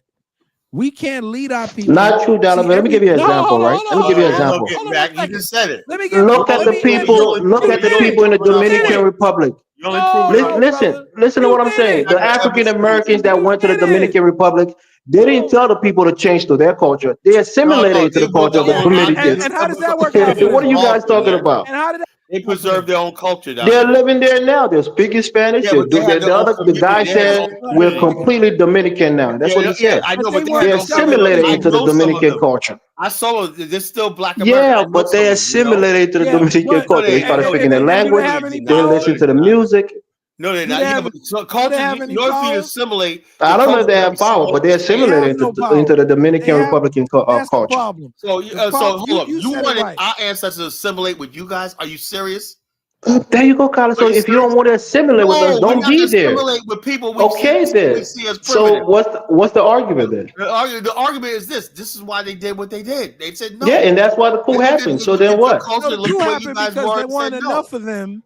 Yeah, that's it. If there was enough of them, they could have dominated the people. That's the thing. You can't be 5% and expect to rule 95% of the people. It's not going to happen. You got to be smarter than that.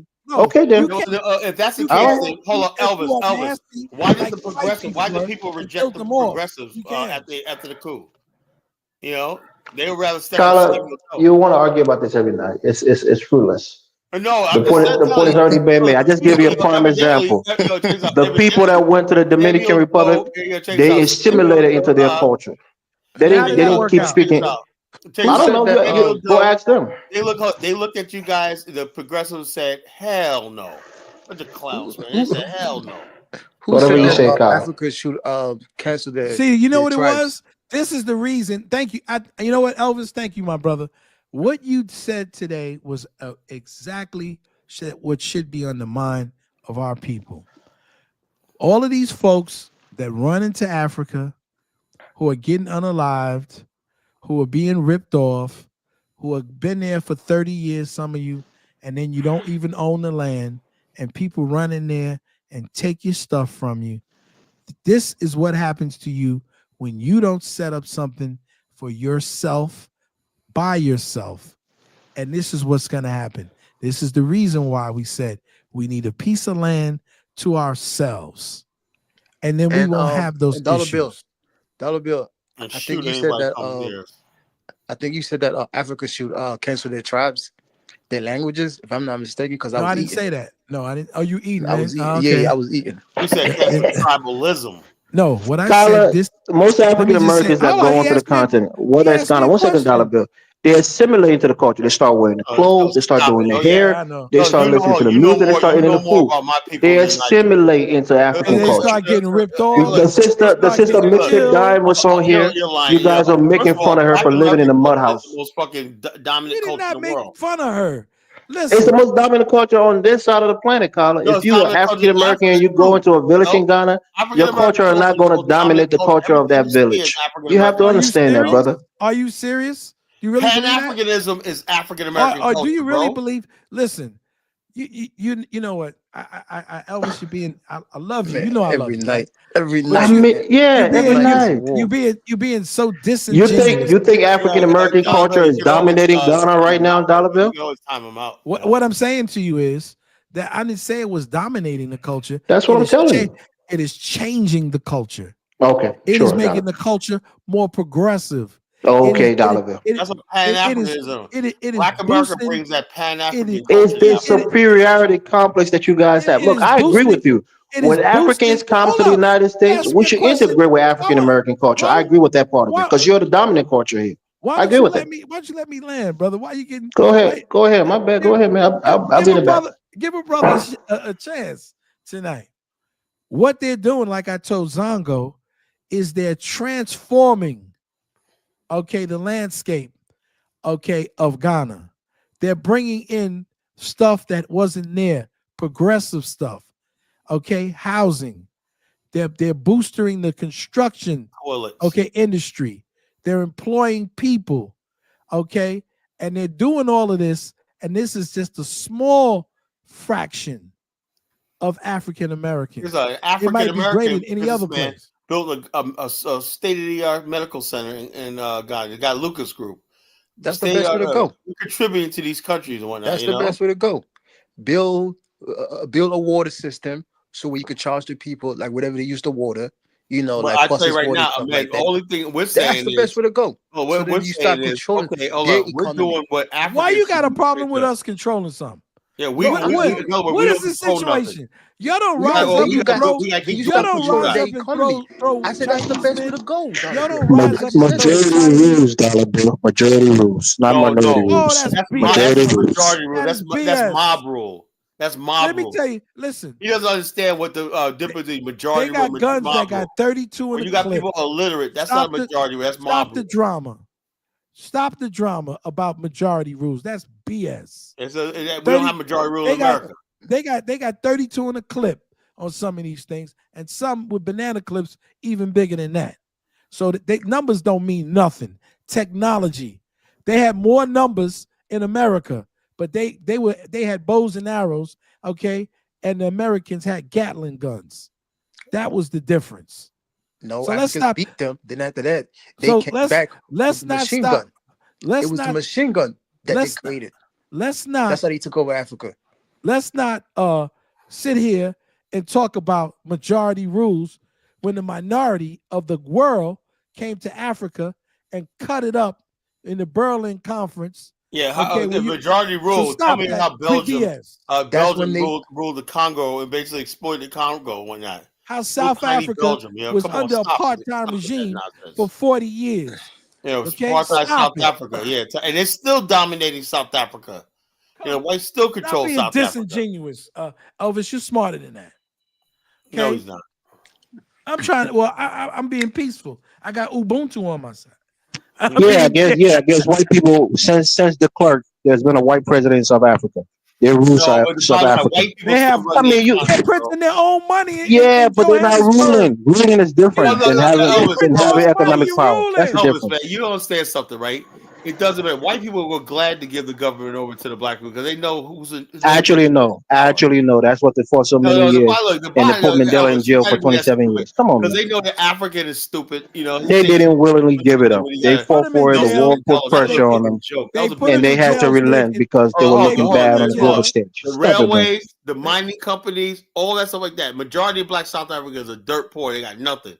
White people got all the wealth. White You people. have Patrice Motsepe, who is a billionaire mining guy. You think during the apartheid he could have been a billionaire? Of course not. You have Cyril Ramaphosa, who has like $300 million from mining. You think he would have been wealthy if it wasn't because of apartheid ending? You guys don't understand what you're talking about. A few black people You got think rich. $300,000 is a lot of money? You really believe that? We got rappers that got more money than that. I said $300 million, not $300 $300,000. million. That's a lot of money. Diddy got more than that, and he's in jail. Who are you talking about? P. Diddy got more than No, that. I'm telling you, the president of South Africa is worth like $300 million. He made his money from mining. I'm telling you, the opportunities that black people have in South Africa wasn't allowed for them during apartheid. Johannesburg.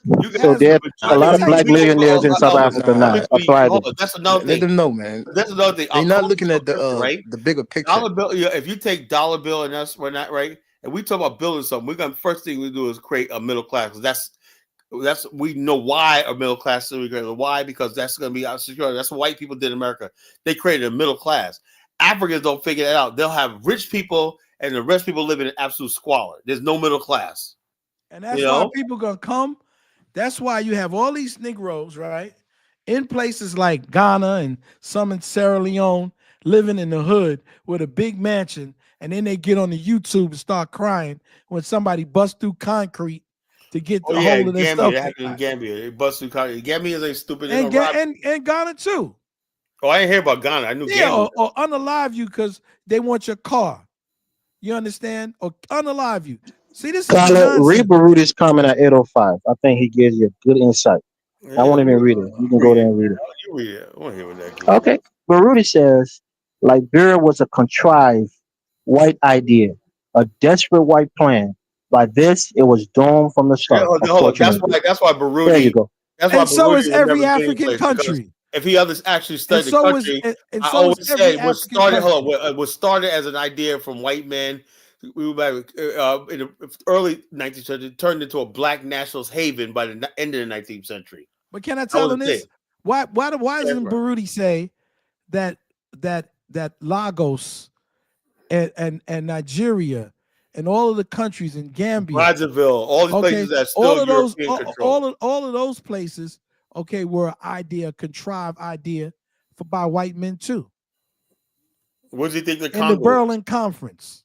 What was that? Yeah, but the white minority are not trying to rule Lagos. It's left in the hands of the black majority. What do you mean they weren't? They're not there, Dollar Bill. Lagos right now is thriving by the Yoruba people and Nigerians. So if you can't, but it's ran by them. That's what when the white people give them their freedom, they left, and they have their own. They run their own affairs now. Print their own money. That's a joke, man. Shell, BP, all that basically what keeps Lagos going, man. They ain't black people. That's give them a little bit of money. These people don't even print their money. They don't even make their own gold coins. They're not even controlling their own gold bullion. Stop it. How do you think you have all of these Nigerians going over to Britain, to go to study? Well, how do you think?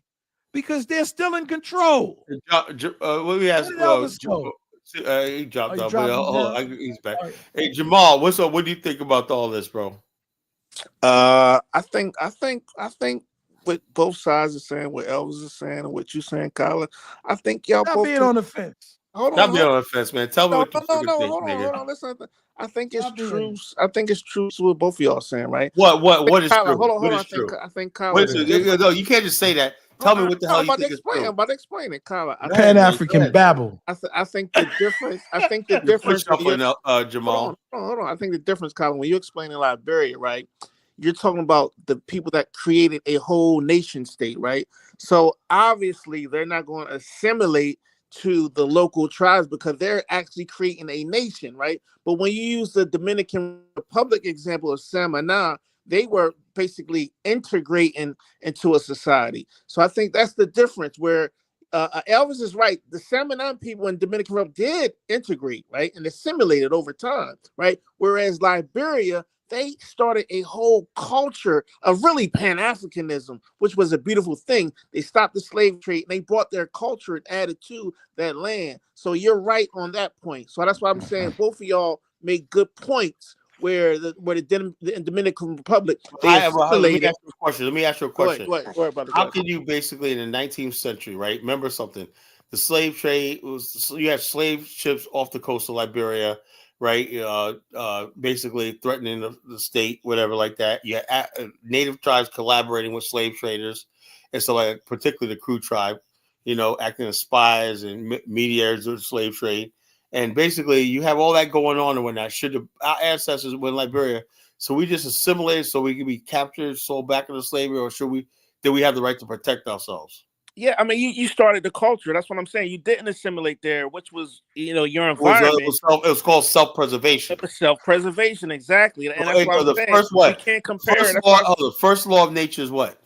Self-preservation. Not no freaking ideology. Not no assimilation. The No first law of nature Ubuntu. is self-preservation. And No you gotta Ubuntu. understand, you got to understand Liberia's story. The founders were bringing. You got to be honest, and I hate to say this, it's nothing against the African brothers, right? They brought a modern culture. Can we admit that for that time, right? Mr. Cat, you're absolutely correct. I'm going to put Mr. Cat up there. And it's Liberia was doomed from the start. There's a reason why the Israelis won't incorporate the Palestinians into Israel. The Americo-Liberians League basically incorporated the native. Stop it, man. Come on, man. Stop it with that. Stop it, man, with that Israel and Palestine comparison. Hold up. Yo, come on, man. Look. Come on, stop it, man. Ahmed, calm down, bro. Calm down, bro. The reason why we say they incorporated them is because natives were in the government and they were mostly in the military.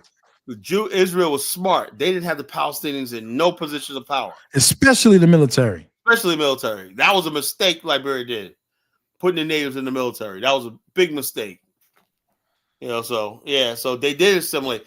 It was a Pan-African was its doom, And so if you think about the story of Liberia, it's very Pan-African. Man, my God. It's very Pan-African. Listen, what are you talking about, my God? It's the truth. In other words,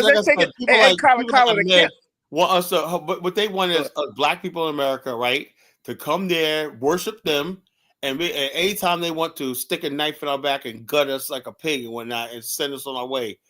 That's Africa to them, That's what we're supposed to go back to, And think about the chiefs, right? That was in Nigeria selling slaves, right? Liberia, the Congo, the Americas would catch. Carlos, since you're so coward, don't go to Africa. Listen to Lisa. She's telling you the people might kill you, so don't go back there since you're so cowardly, Carl. What we're gonna go to Africa because we're gonna go regardless, man. I'll kill somebody before somebody kills me. Think about all. Yeah, go visit for 10 days and come back. Don't go there and try to run anything. Hey, Dollar Bill, what is Ubuntu? I dare anybody to try to do anything, So you gotta ask Ubuntu. Ubuntu is. What's that? And Ubuntu is basically a philosophy of getting along with people, cooperating with people, and trying to find a common ground. I'm not an expert on Ubuntu, so what's the background meant to that word? Well, I think it sounds like it's an African American revisited culture thing. No, actually, it comes from Africa. I know it's an African American. I was going to say that. It's a Swahili word. Yeah, it's a Swahili word. It's a Bantu word. Look, I think it's Kiswahili. It's just like Kwanzaa, right? Something we pick up to make ourselves. We might be right. We might both be right, huh? We can both be. We don't have one. Doesn't have to be right. You have to ask Lozy about Ubuntu in South Africa. He said it's on some dusty shit. Ubuntu is an ancient African word meaning humanity to others. It is often described as reminding us in the Congo, that man. I am what I am because of who we all are. We bring the spirit of Ubuntu to the world of computers and software. So actually how computers integrate with each other, right? This is the way also they took that from the ideas of Ubuntu. But how does that enforced though? Well, yeah, I think it was Ubuntu sometimes translated. I think it's a Zulu. My whole thing is if I do business, right? I'm a business person. Sound like a female name. You know what I'm saying? It's not a female name. No, it just sounds like it. It just sounds like it a little bit. It's the belief that the university of bond and sharing that all connects humanity. I don't have a problem with all of that, but that's not how nations work. And also check this out. when I hear a Ubuntu guy, he's sitting there talking to a bunch of white people saying Ubuntu. We got so in other words, it's not race specific. It's not something specific back. It's just humanity. Yeah. You know, if that's what you believe, hey, that's fine. But don't tell me I got to give up my version of an Afghanistan and a black nationalism for that. We're going to include everybody in your Ubuntu. You know, people don't do that. People in nations have spies. You know, go tell the Japanese about Ubuntu and whatnot. They're like, okay, yeah, we're gonna come over to Japan and be Ubuntu and whatnot. They'll say, man, if you don't get your black asses out of here, man. But Kyle, this whole thing about nation states is very new to humans, man.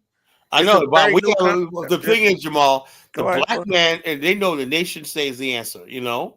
Right. And the bottom line, they know the black man has never really had a real nation. We have nations, but no infrastructure, right? We have infrastructure. We never had a successful black nation. We've never had a really successful black nation yet, you know? Not yet, you know, because all they have to do is pit tribal groups and different factions, sectarian groups against each other, and the thing will collapse. We've never had that ethno state that basically could stand up against the West and everything like and unite it and make a stand, united when that. We never had that, you know. It don't take much for any person to any junior. It don't take that much intelligence to overthrow an African country. It don't take them a whole lot. All you do is a couple of freaking some chicken, pass on some chicken, some bags of rice, and a couple of suspended money and some beer, and you get the shit done. And Kyle, in 1861, right? One of the well-known Italian writers said, "Look, now that we made Italy, right?" He said, "Now that we made Italy, right? Now we have to make Italians, right? Italy wasn't even together. Italy wasn't even together until like the early 20th century." That's what nationalism. That's what nationalism is. Right. The whole concept of being Italian is a new thing, and Africans we have to get on board. You know, Dollar Bill and Kala, what you guys don't understand is Kala is an outsider in Liberia. When I talk to my Congo friends, when I talk to my American Liberian friends, we get along. I have family members who are like that. We've lived among each other for over 200 plus years. We're fine with each other. It's people like Kala who come with this bigotry and this superiority complex that is not accepted.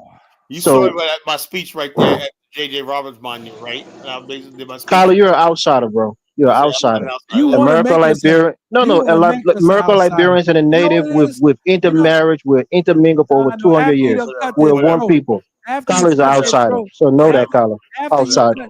After you done cut their throat and rape their women, now you saying how much you're friendly with them, and then you want to double down and try to take them away from us and say we're not them. That's a lie. We are them. We are them. Their DNA comes from us. Except you're not. You can't tell us who we are. I'm not going to tell you who you are. But he's a provenance. I got a friend. African. They get to tell everybody who they are, but nobody can tell who they are. I don't care who you got. Our ancestors, some of our blood ancestors, are the American Liberians and the Congo. And they still practice you the same can't tell us traditions that who we they brought. are. Who are your blood ancestors, Donald? But tell me their names and their family names. I don't have to because you don't. You don't have them. Your people stay in the United States, and they when they intermarry and mix their blood with our blood. They're different people. Just how you say you guys are different people. They're different people. They're part of us. I'm gonna have to. I tell you, I have a lot of American Liberian friends, and they. You know what? Elvis, you do not want me to tell you what they say about your people. I had to take him down for a minute because, and he's gonna cuss me and call me. You see, this is the deal. You Africans think that you can tell us who we are. You think because they intermingled or us that they don't have us. They had people here and still have people here that they're related to in America. But Miss Dixon, one now she still got her family in America. You know, a lot of people still come back now. You're back now. You can't tell us who we are. I don't care what friend you got. Dollar Bill, you're not us, bro. They're different people. They've been there for over 200 plus years. I don't care how long they've been They're not you, brother. Their blood is different. They have blood of the natives. You don't have blood of the natives. Tell that to my Uncle Charlie and my Auntie Berlin when I tell them they consider themselves Black Americans. Let me say this to this fool. So because if white people came and raped my grandmother, so that means we're not saying when see this. You see what it does? It just rears the head of who these people are and who the hell do they think they are. They'll come in and tell us, "Oh, you're arrogant. Oh, you're this and that." But do you see the you don't want arrogance to assimilate. We don't want to be around these primitive people. That's why do you Elvis. see the arrogance Elvis just tells us who he's we gonna are? tell who we are. This is the arrogance of them. You can't Hey, tell Dalbell, us I'm who gonna we play are. this video. This is me in Yes. 2021 at Ducor at the Ducor. We're gonna go up to Ducor when we get there. You know, just basically explaining this the bust on the bottom of the Ducor Hotel, a statue of J.J. Roberts. Right. Listen to this. Right. I made this. This is 2021. Can you guys hear it? Yeah, it needs to come up a little. Turn it up some. Turn it up some. Roberts, a monument, the father of Liberia. The reason why this monument is so important is because it symbolizes, if you look at the sculpture of what the African American, the people from the African slave descendants, manumitted black people felt when they hit these shores. You see, the first thing is conflict, right? They fought with the cannon to secure themselves against people who didn't want them to land, didn't want to have freedom. They were colluding with the slave traders and everything. Then you have a picture of an African warrior, you know, standing proud with his dignity. Okay, you have the two sides, you know, both were proud. The Africans want, you know, they want to say, yeah, look, we ain't gonna punks, you ain't gonna run over us. Then comes the reconciliation, the peace between, and I don't use the term American Liberians, the Congo people, whatever, the Liberians.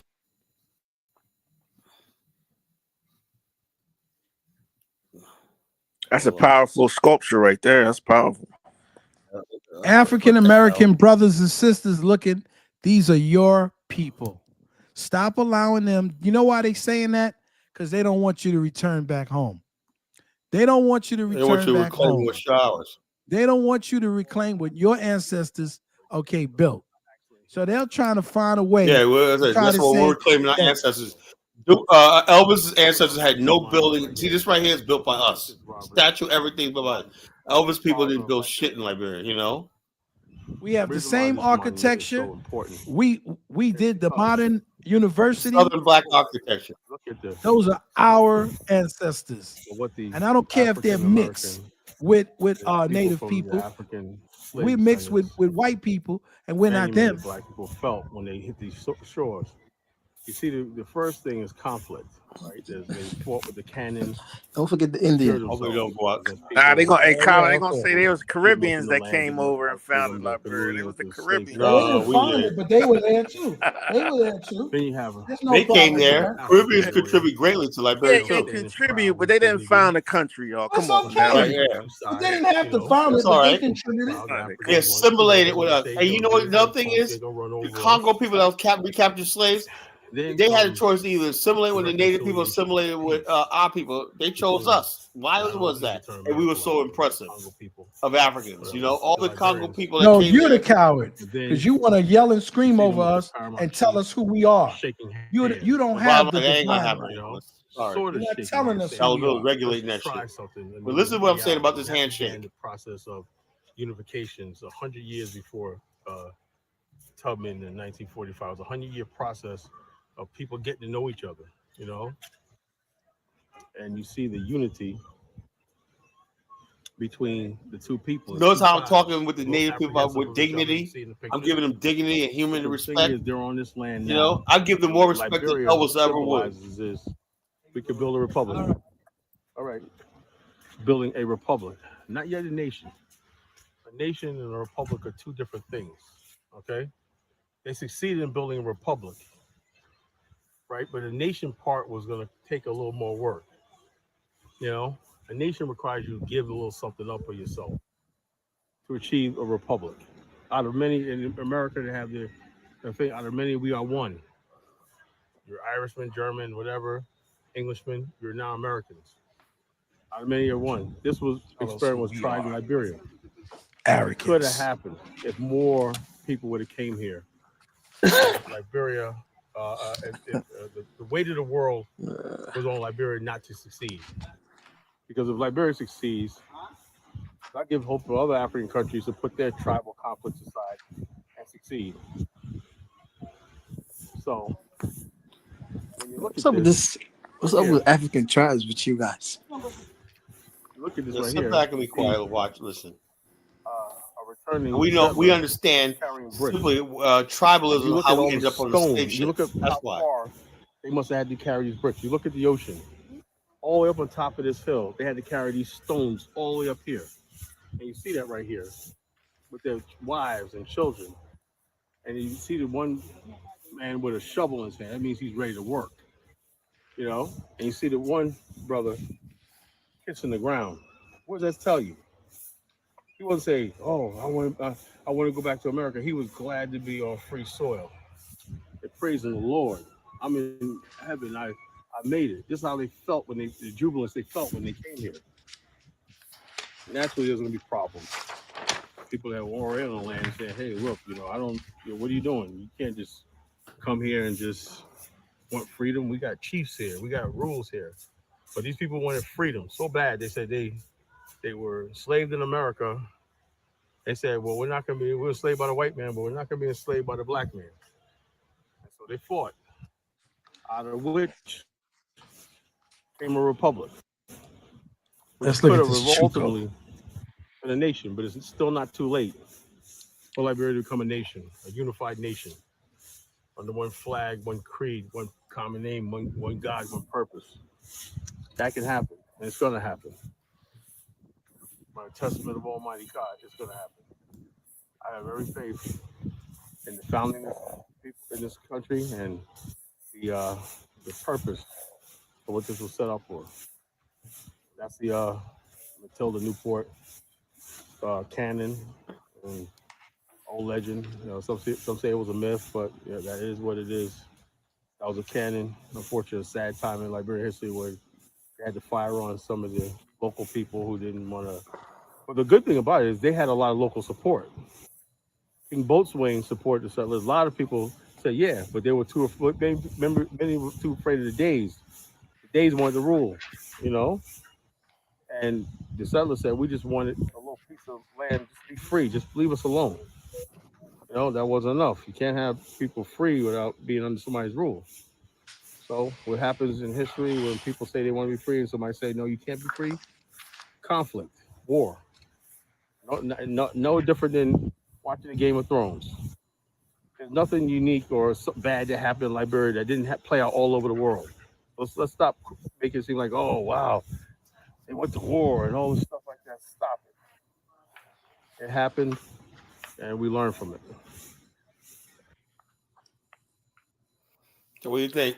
Who y'all think? I love it. Achukwu put something up there, and very interesting, he said. And no one's there to subjugate anybody. But I do believe that it's not weird for us to have a manifest destiny.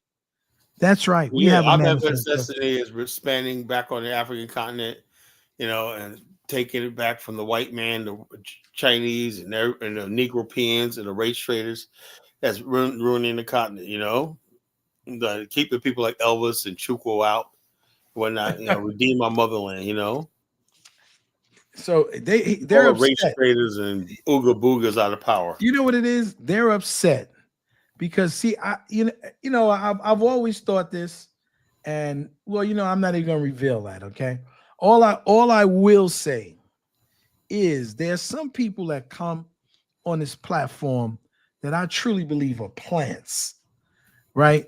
These are people who like disinformation.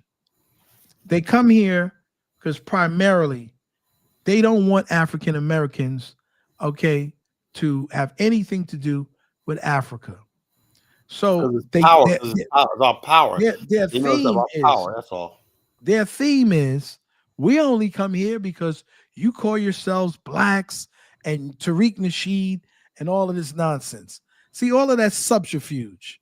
The reality is they don't want us. They want to disassociate us from our own ancestry. They don't want us to claim. They want to tell us that we're. I heard them say today that we're not even black people from the civil rights era. You know, like I was like, damn, they're not the same people of the of the 20s, the Harlem Renaissance. These are different people. Now they know everything about DNA, everything. China supremacist job for them. They want to do the white supremacist job. White people have tried to annihilate us and destroy us since we came off the boat. Since we came off the boat. If they failed, you will fail too. You will fail too. We always persevere. Because they had power and you have no power. If you had power, you would take your continent back. You are wasting your time, bro. So you can come and waste your time all you want. You can challenge. I want these young people who are in these FBA and in these ADOS places to realize that we got your back, and the end game is where your people came from. When these MAGAs come and these white people come to take their country back, they're coming to take their country back. They're coming, trust me. Okay? Realize that there's opportunities for you in Africa. And they call us bigots. They're the bigots. They're the bigots who will turn around and get a cracker and then, or get a white boy or white woman and gob them up with African stuff. But when you say something, you're appropriating your own culture. Get out of here. Get out of here. Okay? Kick rocks. So kick rocks. That's so funny. We are going to manifest our own destiny. Absolutely. Chuku cuckoo. Absolutely. You sit around here want to be an esoteric Negro. Dollar Bill, should we bring Elvis back up? See what you can bring the Negro up. Please, Elvis, do not ever tell us who we not. You know, if you don't agree, that's fine. But please don't try to tell us. That's still so disrespectful. Hey, Kyle, you know they found the because you know they try to say that we kind of stole the land, whatever the case may be. Oh, by the way, what you call it? The lady that did the Liberian calls, her name was Susanna Lewis. Yeah, that was lady she was one of the founding mothers who knitted the Liberian flag. You know, and it had nothing to do with the American flag. But the beautiful thing about Liberia, all that shit is documented, right? It's no oral stories. Like that's what I love it. That's why I said I learned so much because like I said, if you went by the native whatnot, they have a whole different history than when you actually open the books up and you see documentation and stuff like that. You say, something's not. That's probably why they try to burn down the courthouse. Hey, Kyle, they're probably trying to burn down everything. Liberia has no libraries right now because they tried to destroy their history. They tried to wipe out their own history and everything like that. These people are vicious, man. Like I said, these people like Elvis and these other people, these people are vicious, man. They'll go to any lengths to cover up their crimes and cover up what they did, how they stole a civilization and try to make it seem like they created it and whatnot. You know, you can't erase history. Tyler, when they create anything. You know what that remind me of? When they create I know people are going to get mad. No, I ain't going to say that. Yo, they actually found the original document of the land purchase between the natives and the this got nothing to do with white people. We don't care what white people say. Yeah, that's what I said. They have white people. Chuko's obsessed with white people. We have basically always say like this: white people have really. We're the only movement right here that don't care white people because they have nothing to bargain. We're not asking for reparations, right? Every time you do something, first thing I do, like Tariq, I look at Tariq like our end game is reparations, but he's basically ensuring that he's always going to be able to. Say, how are we gonna do this? We're gonna go to dinner with them 5 nights a week, hang out at golf club. I'm gonna get you our reparations, man. Let me join this country club over here. You know, if you want reparations, you got a better chance of getting an Afghanistan. Yeah, okay? Then you do reparations. And you know what, Chuku? I like Chuku. I wish Chuku would come up. Nah, I know I thought he said come to the African. I said hell no, not to the Afghanistan. I know Chuku.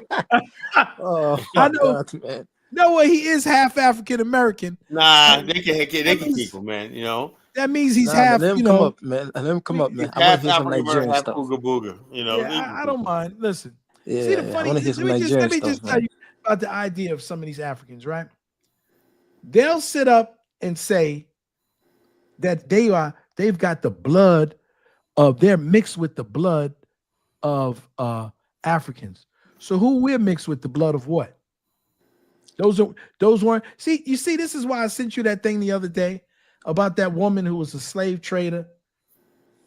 And the Tinubu clan. Yeah, because these are the type of things that these people believe. They really see. They love FBA. They love all that stuff because they want to erase us and our history as African people. They don't want us to be African people, right?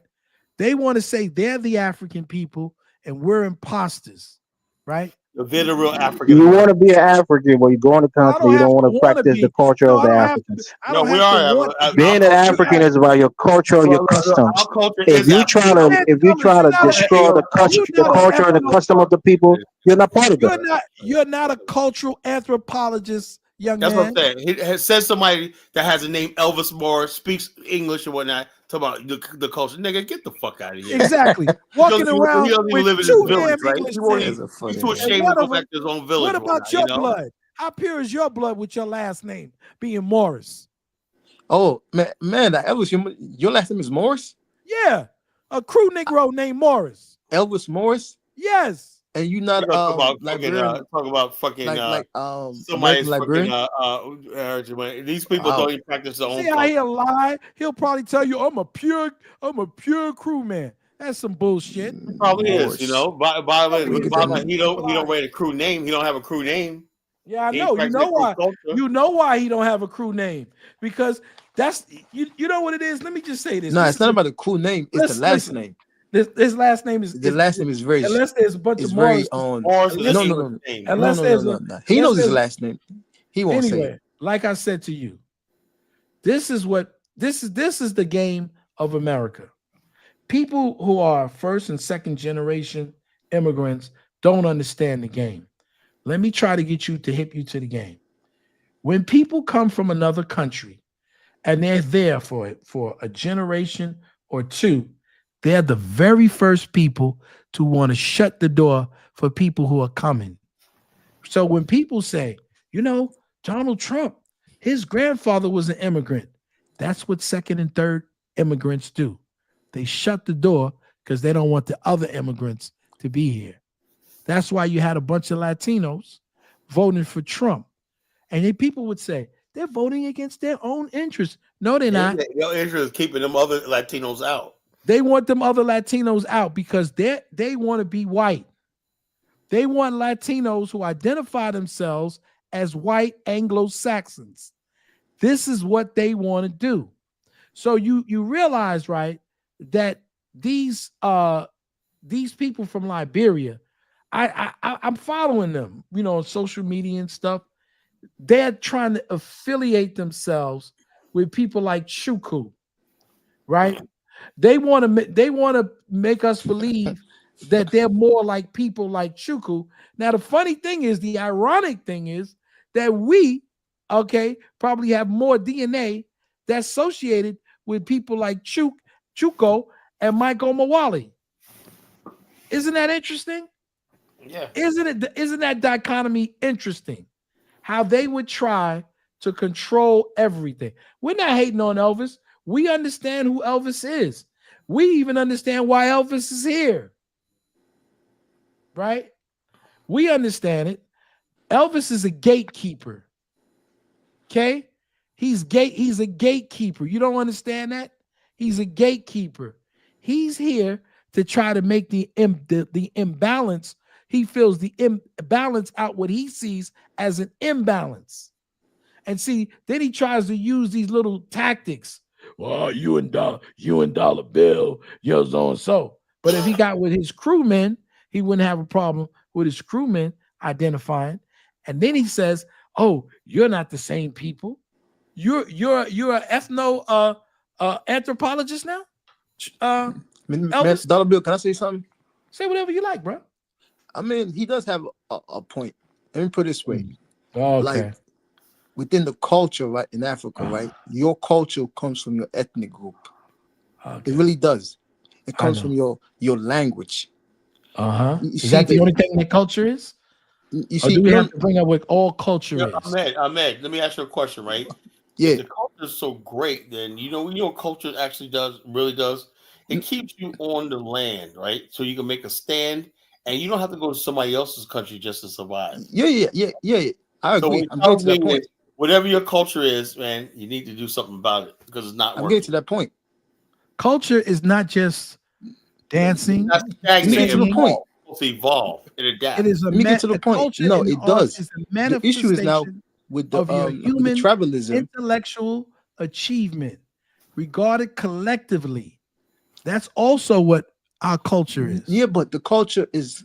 Let me get to the point, please. Like African culture have bad habits and what you call. What is African culture? What is African culture? Okay. hold on. Let me say this. Oh man, you guys not gonna. There's no such thing as African culture. It's a continent. I agree. It's no such thing. I'm gonna give you for a second. Let me make a statement, right? I saw this thing where these Rwandans were adopted during the war, right? And they grew up it was adopted by Italian. They grew up in Italy, right? And they walk around speaking completely Italian, right? And then what happened was the governor of Rwanda said, "We want these boys back," even though they were orphaned, right? The government wanted the Italian people said, "No, they're Italians now, right? They speak Italian, they talk Italian and whatnot." I said, "How is it that they?" There's also another case in Germany where Africans, one generation, and the children don't know nothing about the African. They're completely German. Has the difference is this: Chinese can go to another country, they'll stay Chinese for like 400 years. This Chinese have been living in Japan for 500 years, and they still got a Chinatown with their own culture. So tell me why when people talk about African culture, why is it always dies when outside of Africa, right? But when you go to Africa, they always want you to assimilate something that we really don't see that exists. And so that's the question. Matt, can you answer that question? Okay, because when you in Africa, you are within your people. When they leave Africa, they trying to leave their culture and come to other countries where there's better opportunity economy wise. So then it's basically they're selling out to their culture and then embracing wherever they're going because of economy wise. Hold on, let me ask you a question. Chinese do that. Cambodians do that. Yes, exactly. They haven't sold out. Yes, but in Africa, you deal with a poverty that's different. So the mental game is gone. No, there's just as much poverty. Asians got a lot of poverty. I'm telling you, from my experience, for what I'm seeing and from what I've asked other people, and I've asked a lot of people as well, and then from like 2 + 2 I put together, that's what I've come up with. Because when you back then now, your culture is your people because you deal with corruptions. Like African corruption is different, man. It's different. So then your people is like the people that's only protect you. So when you poor and everything, and then you trying to leave where you from, go to Europe or like come to America, you live in that place and then never don't want to come back mentally. So basically, you throwing everything in Africa and then you just come to America. So like from the spiritual wise, everything you don't want it. So you just want everything in America. Your family, your kids, you like fuck those people. Can I say something to you for 1 second? Yeah. Do you know? Let's get Frenchie off. It's funny. I'm gonna let Frenchie. I just want to say this one thing.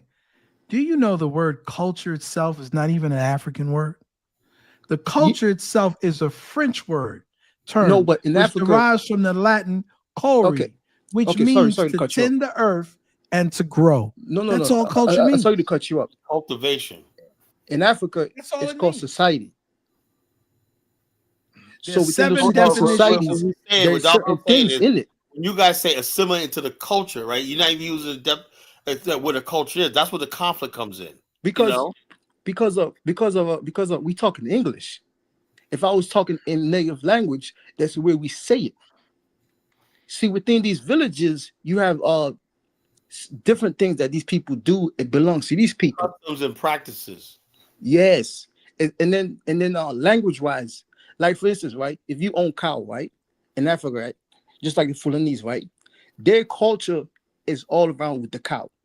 Yeah, like their cow has each names for reasons. So if you like another tribe, let's say you like a Yoruba, it's totally the opposite. So that means they don't have any cows anymore. They're no longer within the cows. So if they have no cows no more, they're no longer Fulanese. No, they're different type of Fulanese. Oh, so they're not real. I'm telling you the truth. They're not. They become fake Fulanese then, right? No. They become a different type of Fulani. Yeah, that's fine. It's not fake because we're different and we're a different type of African. Like over here, right? That doesn't make us. Let me just say that according to what you said, then we're not just we are Africans, but we're a different type of African. Yes. You understand? So, but that doesn't mean that we're not African, and that doesn't mean of course that doesn't mean that Elvis thinks that he has the right, or any continental African has the agency to tell us who we are. It's BS. He knows it. It's BS. No, he doesn't know it. In my point of view. But let Frenchie say something, please. Hello, Frenchie. Good evening. Good evening, everybody. So I guess I've got a point to make, and I've also got a question, but I'll start off with the question. No. Do you know what? I'll go with the point. I've heard on these panels several times African Americans have stated, or Black Americans, if you will, have stated that they are no longer African, they're a new breed. If they are considered African, then they are a better version of the current Africans. So if we're going by that logic, then are the Americo-Liberians who have been on the continent for over 100 years also a new breed of African Americans? Are they no longer African American? Because it can't be Let me one way. answer that. Let me answer that, right? Now, my wife is Americo-Liberian, right? Her family's Americo-Liberian, right?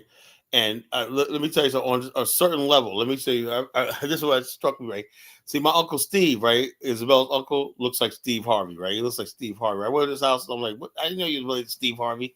Anyway, he's from Minnesota one night, drives car, he's like a player type, whatever, older brother, right? He's like a player type, whatever. We were all cool and everything. Then he handed me a friggin' coconut, right? And said, yeah, it's coconut. Then it dawned on me, okay, though they came from America and stuff like that, they picked up things that I just can't get out. I said, dude, I drunk it. I told Bomani gets upset when I say that. I don't drink coconut milk, it's disgusting to me, It really is. I hate it, And so bottom line, so I realized there's certain differences between, even though because they picked up a lot of African culture. Right, it's like a fusion of African culture. They could still come to American and basically come and assimilate with Black America. That's who they are. They're basically African Americans, But can I say this? There's some things that they know and that I can never be because they grew up in an African environment, So that works, but they're still African Americans. Frenchie, let me grab the dollar. Hold on, dollar bill. Let me grab the dollar bill. What? Frenchie, you drink coffee? No, I don't. Sorry. You don't know what you're missing out on, girl. But you've seen people drinking coffee, right? Obviously. Yes. So you take coffee and you pour it. It's essentially coffee. You pour it in a cup, right? And you can add cream to it. You can add any type of spice that you like to add to it. You can add milk to it. You can add caramel to it. You could do whatever you want. You can make it. You could take its potency and water it down. But whenever you drink it, you're still drinking coffee. Yep. So you understand the analogy now? I'm gonna use that dollar bill. I'm gonna steal that from you. Right. So we're still African people. You want to take a little bit of that 100% of African from the continent, and you want to sprinkle a little milk from Ireland or Scotland because of rape, or you want to take a little 1% Native American, you're still an African. Do you understand that? 80% of our DNA is still African. 90% of Americo-Liberian culture is Black American. Like my wife Isabella, they practice Frenchie.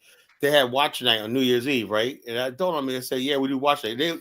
I said, watch night, because I haven't been watch night in years, Watch night is an African American tradition, right? That was brought all the way to Liberia, and they still practice it, because like a lot of things we lost in Black America they still practice in Liberia. It shows you our heritage is more preserved in Liberia than it is in America. Because with Black America is becoming more and more white, more and more everything else. FBA, stupid nonsense. I don't know what that is, FBA, whatever like that. Yeah, but when you see, like, go to Liberia, you meet American Liberian. That's how we used to be in the 50s and the 60s. The way they talk, the way they go to church, everything like that, And so that's our culture. Yeah, we are the people. Liberians, what we were back before the 90s. It's almost like frozen in time. I live in Philadelphia. I'm probably around more Liberians than everybody in this video chat right now, right? I will say this. Hold on. I will say this. Liberians, I don't care if you're from a Bassa tribe, Kru tribe, Marico Liberian, when they step in these shores of North America, right?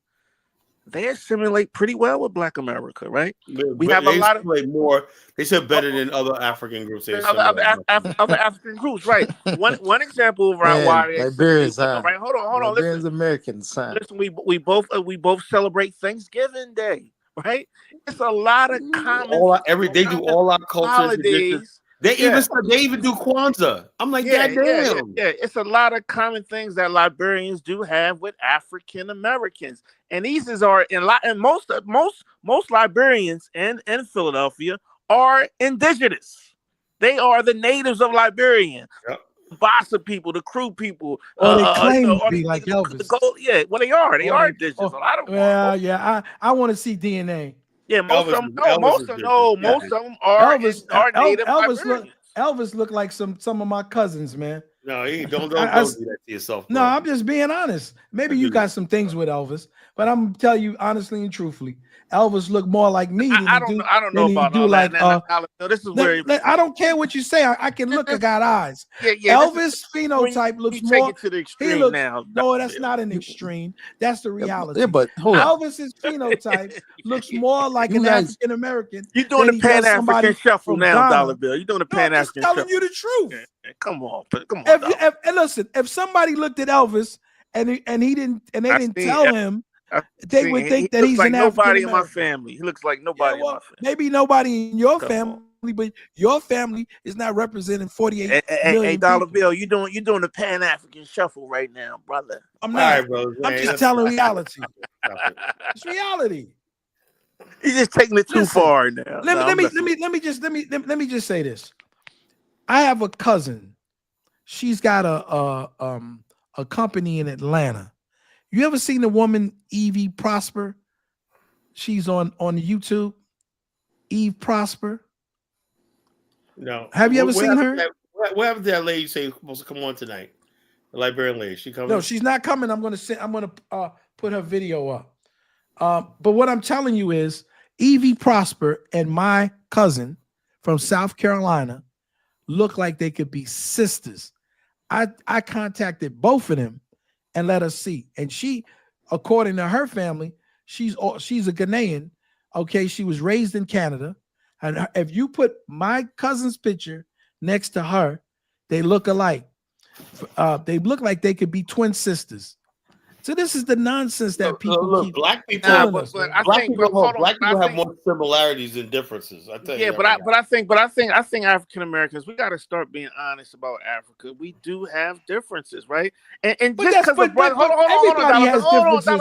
You from Philadelphia? I got differences from you. Hold on. BS, I agree. What I'm saying is, we have, even if an African Liberian is indigenous, looks like the native people of that land.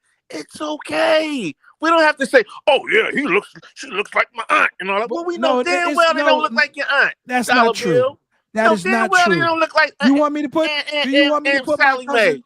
Do you want me to put my? They do not look like Aunt Sally Mae, Dollar Bill. Well, that's the lie. Well, I don't know every. First of all, I don't know everybody who's from your background, because I don't know where your people come from. But my people come from the Low Country and Gullah Geechee land. And I can guarantee you that my roots, my people's roots, are the black of the berry and the sweet of the juice. And I can tell you unequivocally that Frenchie looks like my mom. I can show, you know what I'm going to do, Carla? I'm going to do to the back channel. Right now. Not now. I'm going to get through the back channel and show you a picture of my mom and let you share with Frenchie, tell me they're not the same complexion. Yeah, but and they don't look like they can be but that that's their fine. But phenotype what is. I'm saying So is we stop have to lying and accept, saying what I'm that saying is everybody we stop have the to BS. listen. We have to We don't have to accept accept that anything. Africans, right, have Listen, a diverse. Hold on, they have a diverse. the most ethnic diverse group, on right? the planet. They are the most diverse on the planet, and it's okay to have a native look for Africans. We got to stop that, Yeah, Dollar Bill. but there are people who listen. They're African. It's okay. Listen. Cut the BS. We can't First of all, flatten the no, I'm not blackness trying. over in I'm Africa. not trying to flatten that, blackness. See, this is the thing. See, you one of them FBA dudes, right? We gotta accept. Hello. Ethnicity. You one of them FBA cats, No, right? it's not. No, I'm a black. No, I'm American. asking you a question. I'm a Are you black one? American. Yeah, come on, bro. I don't want to have to pull you guys apart on the toilet, man. American. You one of them FBA dudes, No, right? I'm a black American. That's gonna be intro, yo. That's good. Look, I'm gonna say right now. We Look, gotta accept our differences. No, it's okay. No, why? No, we can know. You It's see, the okay, problem man. is you don't want. Listen, everyone has differences. People in the North, people from New York have differences. You got people from Brooklyn. They're not the same cat as a Bronx cat. You got, and they could both be African American. You got a guy from Queens. Queens cats, not the same as Manhattan cats. No, you don't understand that because you keep talking about differences. Yes. People have differences within their own group. Okay. So for you to think that people don't have excuse me, let the brother speak. Go ahead, brother. Go ahead. For brother. you to think that people wouldn't have differences, okay, from thousands of miles away and hundreds of years would be foolish for you to think that. I'm with you. And every African American doesn't look like me, and every African American doesn't look like Captain Hit, and every African American doesn't look like Kala. But I can guarantee you can place Kala in some parts of Ghana and Nigeria. And he open up his mouth, they won't know who he is. Yeah. Before you, let me go get Frenchie. Frenchie, go ahead, sister. I think you did ask a question though, but yeah, I want to answer her question. Did we answer your question, Frenchie? I guess. If not, if you got another one, you can please ask. Can I ask? No. Hold on, Dollar Bill. Come on, bro. We're asking her question, Jamal. I don't want to have to put you down because putting down ain't just continental Africa. I got a question. Hold on. Now, Dollar Bill, you putting people down. Come on, Dollar Bill. Yeah, because I'm the sister. We get up here and we dominate it, and the sister she's got enough courage to come amongst men and speak. All we're asking you to do is let her speak. Then, brother. Let her speak. You're the one that's stopping it.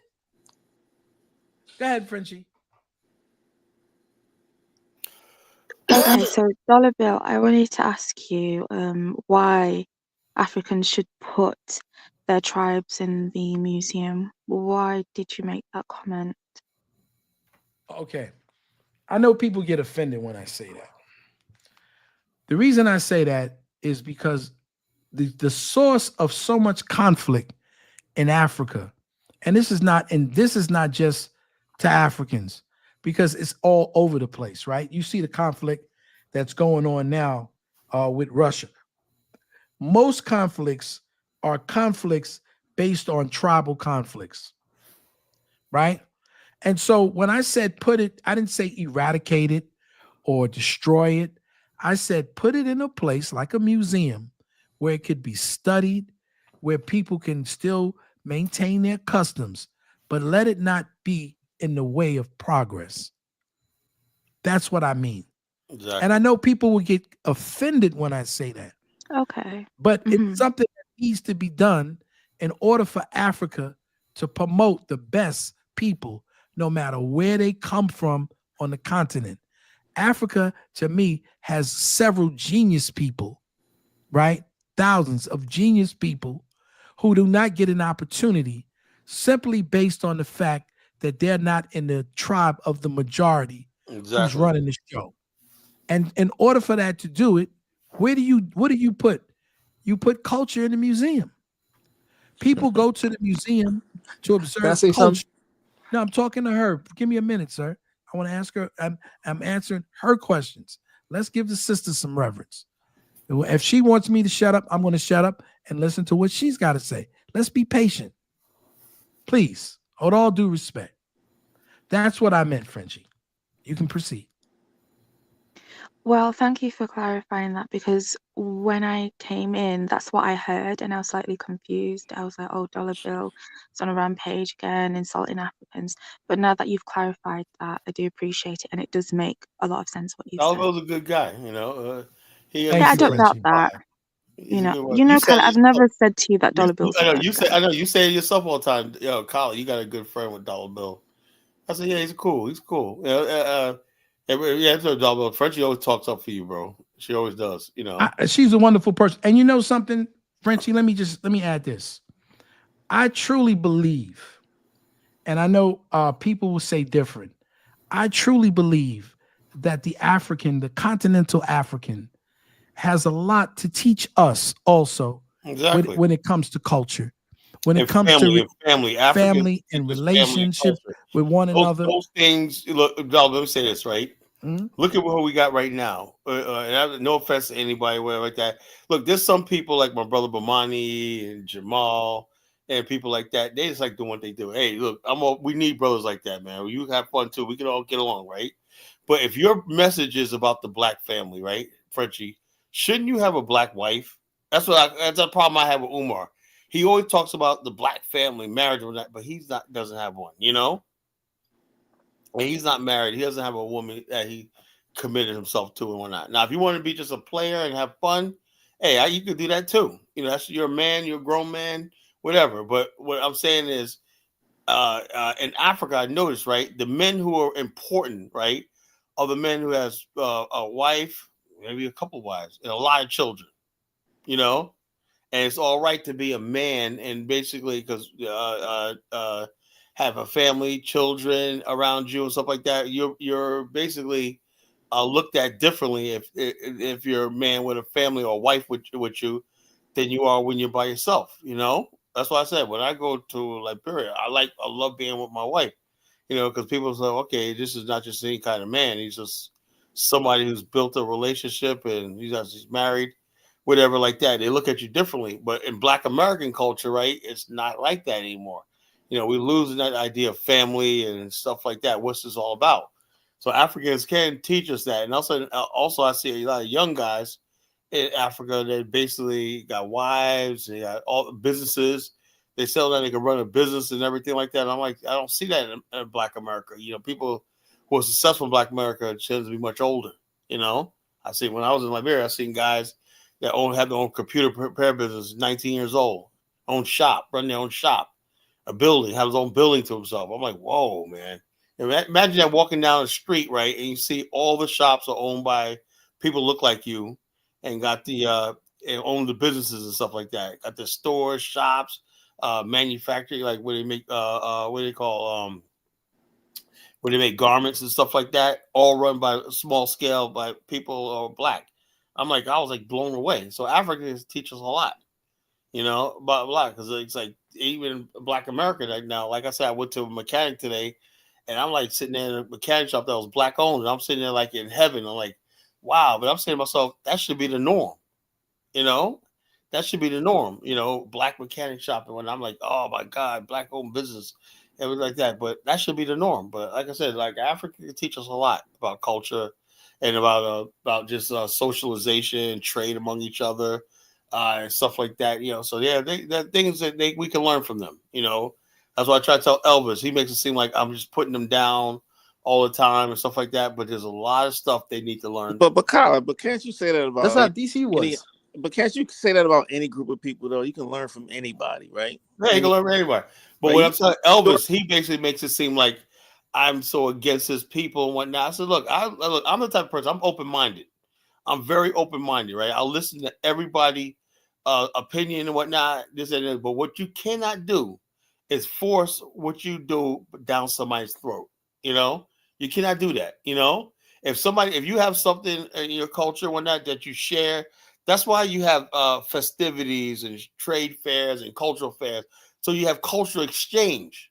You know, The African doesn't understand that, the idea of the cultural exchange, just like we have the cultural exchange students, right? You live in my country, I live in your country. We learn from each other, right?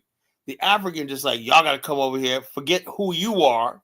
Just forget all about that. There's a reason why we do watch night. There's a reason why we do certain things we do, right? Because it's part of who we are. That's part of our identity. But they want us to lose our identity. I don't know why. I have no idea, But if the Chinaman and the Japan could live together despite their differences, why does black people feel like you're nothing if you don't be exactly how I am, And that's where the conflict comes in.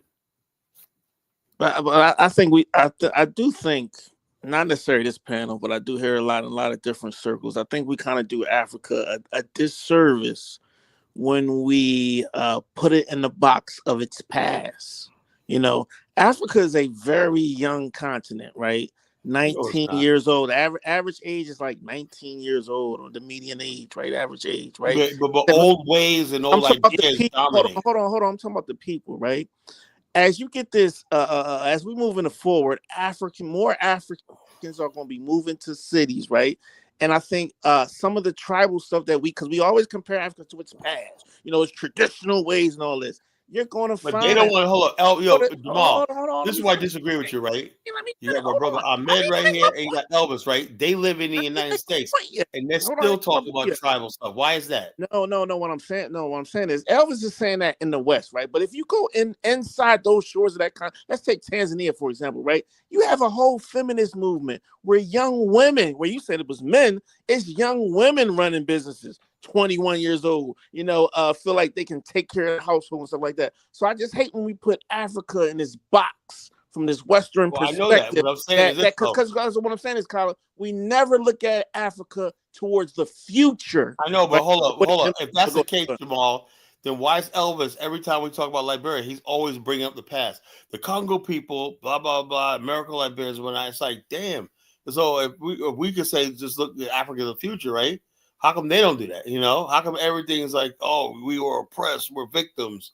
Look what happened in the past. We were because I think he's in the West. I think he's in the West because if you talk to more people on the ground inside of Africa, I know that. I only get this from people like Elvis, who's really grew up here, and they only heard about Liberia. And he's overcompensating, Colin. He's overcompensating. Yeah. He feels guilty because he knows he should be in his own homeland, the Grand Crew. Yeah, he's overcompensating. So he's acting like, oh, the Congo. No, the Congo people ain't keeping you in Minnesota. You keep yourself in Minnesota. Yeah, it depends on his family, like where he's come from, his family. Well, I know that the bottom line. Look, he comes from Grand Gita. That's Kron territory and Grand Crew, right? No.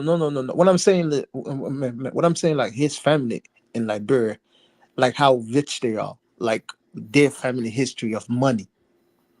Well, what does that got to do with anything? If culture is culture, then money shouldn't matter. Let me tell you something, brother. If when I studied Chinese, I love Chinese kung fu movies and that, and I used to have this book, and I used to watch documentaries in the 80s about Chinese filmmakers and whatnot, And they had this one. They showed the Chinese Beverly Hills, right, in Hong Kong. And basically, I didn't kick you off, Elvis. I don't know what you're talking about, I ain't kick you off, man. Dollar Bill dropped you down. If Dollar Bill dropped you down, I can't let you back up. It has to be Dollar Bill, Look, check us out. And anyway, they'll talk about the a Chinese businessman. He said he had a deadline to get these shipping stuff on the ship by a certain amount of time, or the ship's going to leave, so he loses investment. So anyway, he's like up there, and he made the deadline. He's toasting, and they're sitting there eating traditional Chinese. Think about this. This was the reason why I am the way I am, because I've seen these things, right? I was like 15 when I saw this, right? He's up in the Chinese Beverly Hills, a big overlooking the bluffs in the mountains, right? The hills, right? Overlooking the nice house, right? And basically, there's some Europeans live up there and everything. But when you see him eat, it's all traditional Chinese food, right? He's talking in Chinese when and he said his son makes some kung fu films and whatnot, and he had all this Chinese art and everything. So in other words, even though he was modernized, he's a multi-million-dollar businessman, he was still Chinese. The Chinese culture was able to basically blend with the modern. He didn't have to lose his Chinese culture to be a multi-million-dollar businessman. You know, you see where I'm coming from? But a lot of Africans say, "Oh, if they had a lot of money, they do." No. If your culture is real, you should be a millionaire and still practice your culture and everything like that. If your culture, but the Chinese culture took years to assimilate into one Chinese culture. Africa never had that process. I know that. So that's why I Africa never said had that we have to get to that point.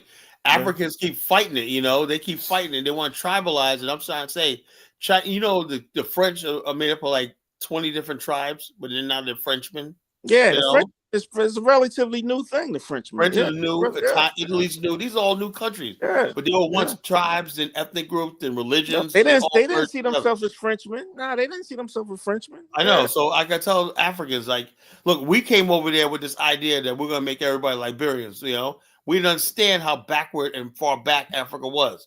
We knew why we had to create a Pan-African state, a Pan-Negro state, whatever like that. We knew why. The African, like Elvis, his ancestors did not know why. You know, that's why they and that's just everything. What I just said was just the truth. The one side knew why, and the other side didn't. The side that didn't know why, they prevailed because they had the numbers. You know, that's that. I mean, collapse. Am I right about that? Just give it to me, man. I'm right. You know, say, Carl, you're right. I know it's hard, man. All right. It's all right. You know, you're right. But let me say this, right? Like right now in my country, right, you got the Creole, so which is basically, it would be like American Liberians. So the Creoles in Sierra Leone, right, when they came, from my understanding, from what my aunt tells me, right, they don't sell land to like Tinini people. They only sell land to the other people. So you see what I'm trying to say? So these are the Creoles that's basically Black Americans when you check their lineage and stuff like that. And then they come to in Sierra Leone, they took over the city, and then they made sure they don't sell the land to the Tinini people. So you see where, you know what I'm trying to say, all these conflicts are built up slowly. Hold up, explain that again. We can't let you get away with that. Okay, like the Creole would be the American Liberians in Liberia. Not necessarily so. In Sierra Leone, you got to remember, when Sierra Leone, a lot of those people, don't blame it on the African Americans, also Caribbean. No. I'm just saying, like, and some of the conflicts within that country, more Caribbeans than Americans. So don't put that on us. And Canadians too. No. Some of them came from America back to Sierra Leone. Some did, but most of them came from, you know why? Because it was a British ruled company, and the West Indians Company, okay, which had power over most of the Caribbean, okay, are British. We were British once in America until we revolted against the British. So don't put that on American African Americans, unless you're going to put it on diasporans in general. Okay. Let's put it this way. Because you got a lot of light-skinned Jamaicans too. Don't think because it wasn't light-skinned, because there's a whole some of the people, there's a whole ruling class to this day of light-skinned, fair-skinned, damn near white-looking, blue-eyed Jamaicans, okay, who are one of the ruling families that rule Jamaica to this day. And they're Creole people. Man, some of these people are don't not all on us. ethnic tribes. I'm telling you, don't come and say it's African Americans, because I'm telling you. Oh, he was just saying that the Caribbean. He was just giving a comparative, dollar bill. What I'm trying to say to him, no, it's not a comparative. He was saying no, it is. That it's the African American people it is a comparative. Who are the Creoles. That is not entirely correct. I'm telling you they were like a cosmopolitan of that the majority of people who went to Sierra Leone that were amalgamation. Can we were agree on? Caribbeans. I don't know. That's a fact. But no, I'm just saying they were amalgamation. I don't care what you making a good amalgamate here with your amalgamation bullshit. But that's not his majority of those people who went there were Caribbean. Dollar bill, let him do his overarching point. What's his overarching point? What is he trying Jamal, please. So they come up there. They have this rule that's still technically going on. They don't sell the land to the Timini people. So later on, the Timini people got power within the presidency. And then they started doing the same thing what the Creole did to them. So you see how sometimes some of these histories is just passed on because of certain people that believe certain things. So it's not technically within the tribes. The tribes is there as a protection because of you have your people, because you have numbers. Just like if you like a Crip or like a Blood, right? You got to recruit people. So basically, the more numbers you have, the more protection you have as an offense and defense as well. So if you have an ethnic people that's being controlled by a criminal, basically, he's gonna make sure his people are like with him idea. You know what I'm trying to say? So basically, that person that control that group is not beneficial to the development of the country itself. So he's only benefit from his selfishness. So he using the tribe as a weapon. So then you come in power. You're not selling me this. You're not selling me that. So eventually, once my people come in power, I use that against you. That book play is what the British did in a lot of African countries. Check this out. Baruti says Kala is hypocritical because I like the Russian. Yeah, Russian answer put some hair on your spine when you hear it. I said I don't like lift every voice and sing. I said, yeah, I just want to change to lift every sword and swing. You know. Colin and Dollar Bill, I got a question for you too. Oh Lord. when Africans come from Africa, are they the same as African Americans? They're black people. Well, they're black, you know. Like I said, No. Are they the same? Do we share the same culture? Are we considered African Americans? Elvis, let me tell you something. Maybe you'll get this. If you've been here for a while, yeah, you are. Well, let me get this through your thick head, right? Because I'm gonna tell you a funny story, right? You know, you step on these shores, right? Your name is nigga. You know. Oh my God. All you that's need not to what know. I'm asking. That's not what I'm asking. All you need to know, right? And Look, I've been doing some soul searching, right? And I'm saying now things are starting to add up. When I was at this club, right? I had this one brother, a dark skinned brother. He had like a Jerry curl on his head, right? And he used to get, check this out. I'm not trying to be funny or nothing like that, right? And he'd get on the dance floor. He always have a white suit on, right? He started doing these crazy dance, everything like that, right? And he think each other. Then now it's time to dawn on me. That dude was probably an African dude, you know. I'm thinking about it right now, you know. And I'm saying to myself, and my boy, tell me if we gotta know about this name, Obadiah. This nigga was a weird nigga back in the days, man. What is Obadiah? What? Obadiah is a biblical name, Carla. Is a biblical is an African name? It's a biblical name. All right, okay. I'm saying I'm just going back to all my life, right? All the weird Negroes that I came across. I'm just saying, is there a pattern here? You know? You thought they had African names? Ever since I met you, Elvis, right? I'm going back to everybody, you, Afro Dumbass, and all these other people. Y'all made me do some soul searching, man. I was like, yeah, that's maybe that was that nigga's problem was. He came from Liberia, you know. The Sierra Leone Creole people, also known as the Kiro Pupil, are the ethnic group in Sierra Leone that are descended from free slaves from America, the Caribbean, and Africa. But if people forget about that, it's the same thing with the quote unquote Congo people in Liberia. It's the same people, just like Liberia American. Yeah, that's what it is. They're mixed. They don't have a village in Africa. Don't even have a city. They come from the city. Freetown. Yeah, they come from the city. When Sierra Leone was being developed, they should just kept Sierra Leone. They should doing the British, right? Kyle, there you go again. Kyle, your people from in Sierra Leone. You got a stick in Sierra Leone, Kyle. Bottom line is this: hold up, the people of Sierra Leone, even though they're on the British colonial, they were even more advanced than the American Liberians, right? And the bottom line, they lost it all because they were a minority, and the rest is history, man. You know. That's what I tell you. Majority always rules. Yeah, majority always fucks everything not up. True. You know? Okay, you got two examples. Look, Gary, Indiana was once a nice, peaceful black enclave, right? Shout out to Michael Jackson. The Negroes came in there by the masses, overtook everything. So now the majority are the Negroes. Yeah. Hey, what? We got the majority Negroes? No.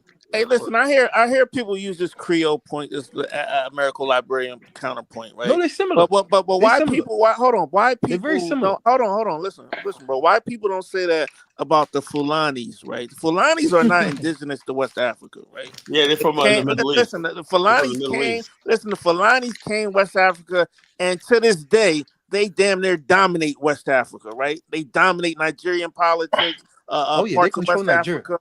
Gambia and all Only that. 15%. They're cleaning everybody's clock in Liberia. Not true. They don't dominate Senegal. Come on. Fulanis dominate a lot of the power structure in West Africa, right? So why people don't say, well, the Mario, tell Mari Not whatever his name is, Jamal. That's not true. Hold on, Elvis. I want to hear Mari speak. Yeah, I'm gonna go real quick. She's gonna move on tour members next year. So, Mari, please come back up. Please come back up. You know, I was about to let her on. Yeah, but why people throw American Liberians under the bus? But you know, Fulani's got a free. Nobody's throwing anybody under the bus. Jamal, I told you many times, because when people think of American Liberians, they forget John Brown Worcester from Jamaica. You know, and all these people came from the Caribbean. Everyone else came from the Virgin Islands. E.J. Roy was basically a Nigerian immigrant in the 19th century. You know how rare that is? He was basically a Nigerian, you know. And but the bottom line is, what happened to E.J. Roy in Liberia, Kala, in Liberian politics? I'm not gonna go over that. But anyway, you're not gonna go over that. Check this out. The main thing is people have this idea. Well, a lot of native Liberians, they have this obsession with America, you know, and so they always associate us with America, you know. So that's what it is. They always say associate, but then now, according to Elvis, they're no longer us. And Nigeria wasn't a nation when E.J. Roy was. Dollar bill. That's what FBA said. Even Tariq Nasheed said these people are no longer us. They've been separated from us for too long. Elvis, we don't want to have to drop you down, but please don't mention. No, I'm just saying, don't shoot the messenger. Even Chantel and Lisa, people on this panel, right, Kala? Elvis, you're not a complete idiot. You know the fact of the matter is, who told you about a complete idiot? I don't know, man. I say you're an idiot. I say you are an idiot, but I say you're not a complete idiot. No, I am. I'm a complete idiot, Kala. You know, but I'm saying even people in the chat say that, right? So it's not just my opinion. I've heard it from other people saying it. I don't care what a bunch of trolls say. And even here, when we had arguments, Dollar Bill has said it before. You guys are different. We have ethnogenesis in this country. You guys said that to us. Charleston White is about to clean this guy's clock. You guys said that to us, bro. That's why Frenchie came up and asked that question, because you guys say you got ethnogenesis. You're different people. You're new people. Those people basically just want to be white, want to be close to white, and everything. Did you hear my analogy of coffee? That's why I said some people like their coffee black, Dollar Bill. Some people don't like cream in their coffee. Y'all know Dollar Bill a $2 Gullah Geechee. Come on, y'all. $2 Gullah Geechee. Well, but the whole point I'm trying to make tonight is the fact that, you know, nobody has a monopoly on this. But the bottom line is this: if you're 80% Black African, you're African. You know, me and Dollar Bill said this. The fact that Black America. Well, you know, Kala, that's what I'm saying. Yeah, you know, when you use the word. Elvis, let me tell you, Elvis. Look, I've seen enough about African culture. I'm starting to wonder: do you have culture, or just a bunch of collection of bad habits? Listen, that's the point, and that's the point right there. You see what I'm saying? Look, Kala, you got to give me 30 seconds to make a point, brother. Allows people to advance and adapt. Give me 30 seconds to make a point, right? You don't have a culture. You see that? There you go. So you're telling Frenchie she doesn't have a culture. You're telling Ahmed he doesn't have a culture. No, you said we don't have a culture. You said African. No, he said some. Oh, so since Frenchie, have you talked to Frenchie because she has an education? That means she's no longer from the Douala people. I didn't say that. I'm saying no. You're saying that she's educated. You think all the people from her ethnic group are educated? I was stop trolling. I'm not trolling. Kala say insinuatory things and expect people not to be offended by it. You can't say that. Look, what I'm saying is this though. If your culture does not progress you, then you get rid of it. I'm just telling you that, right? Frenchie strikes me as somebody who's educated, who knows things, analyze. So you think she got rid of her culture? I'm not saying I don't know her culture. Okay, then. All right, then. So don't use that. Education does not take the person away from their culture. I say like this. We hope you don't. We hope. Right? When I deal with people, right, I'm like this. I'm like, meet me halfway, right?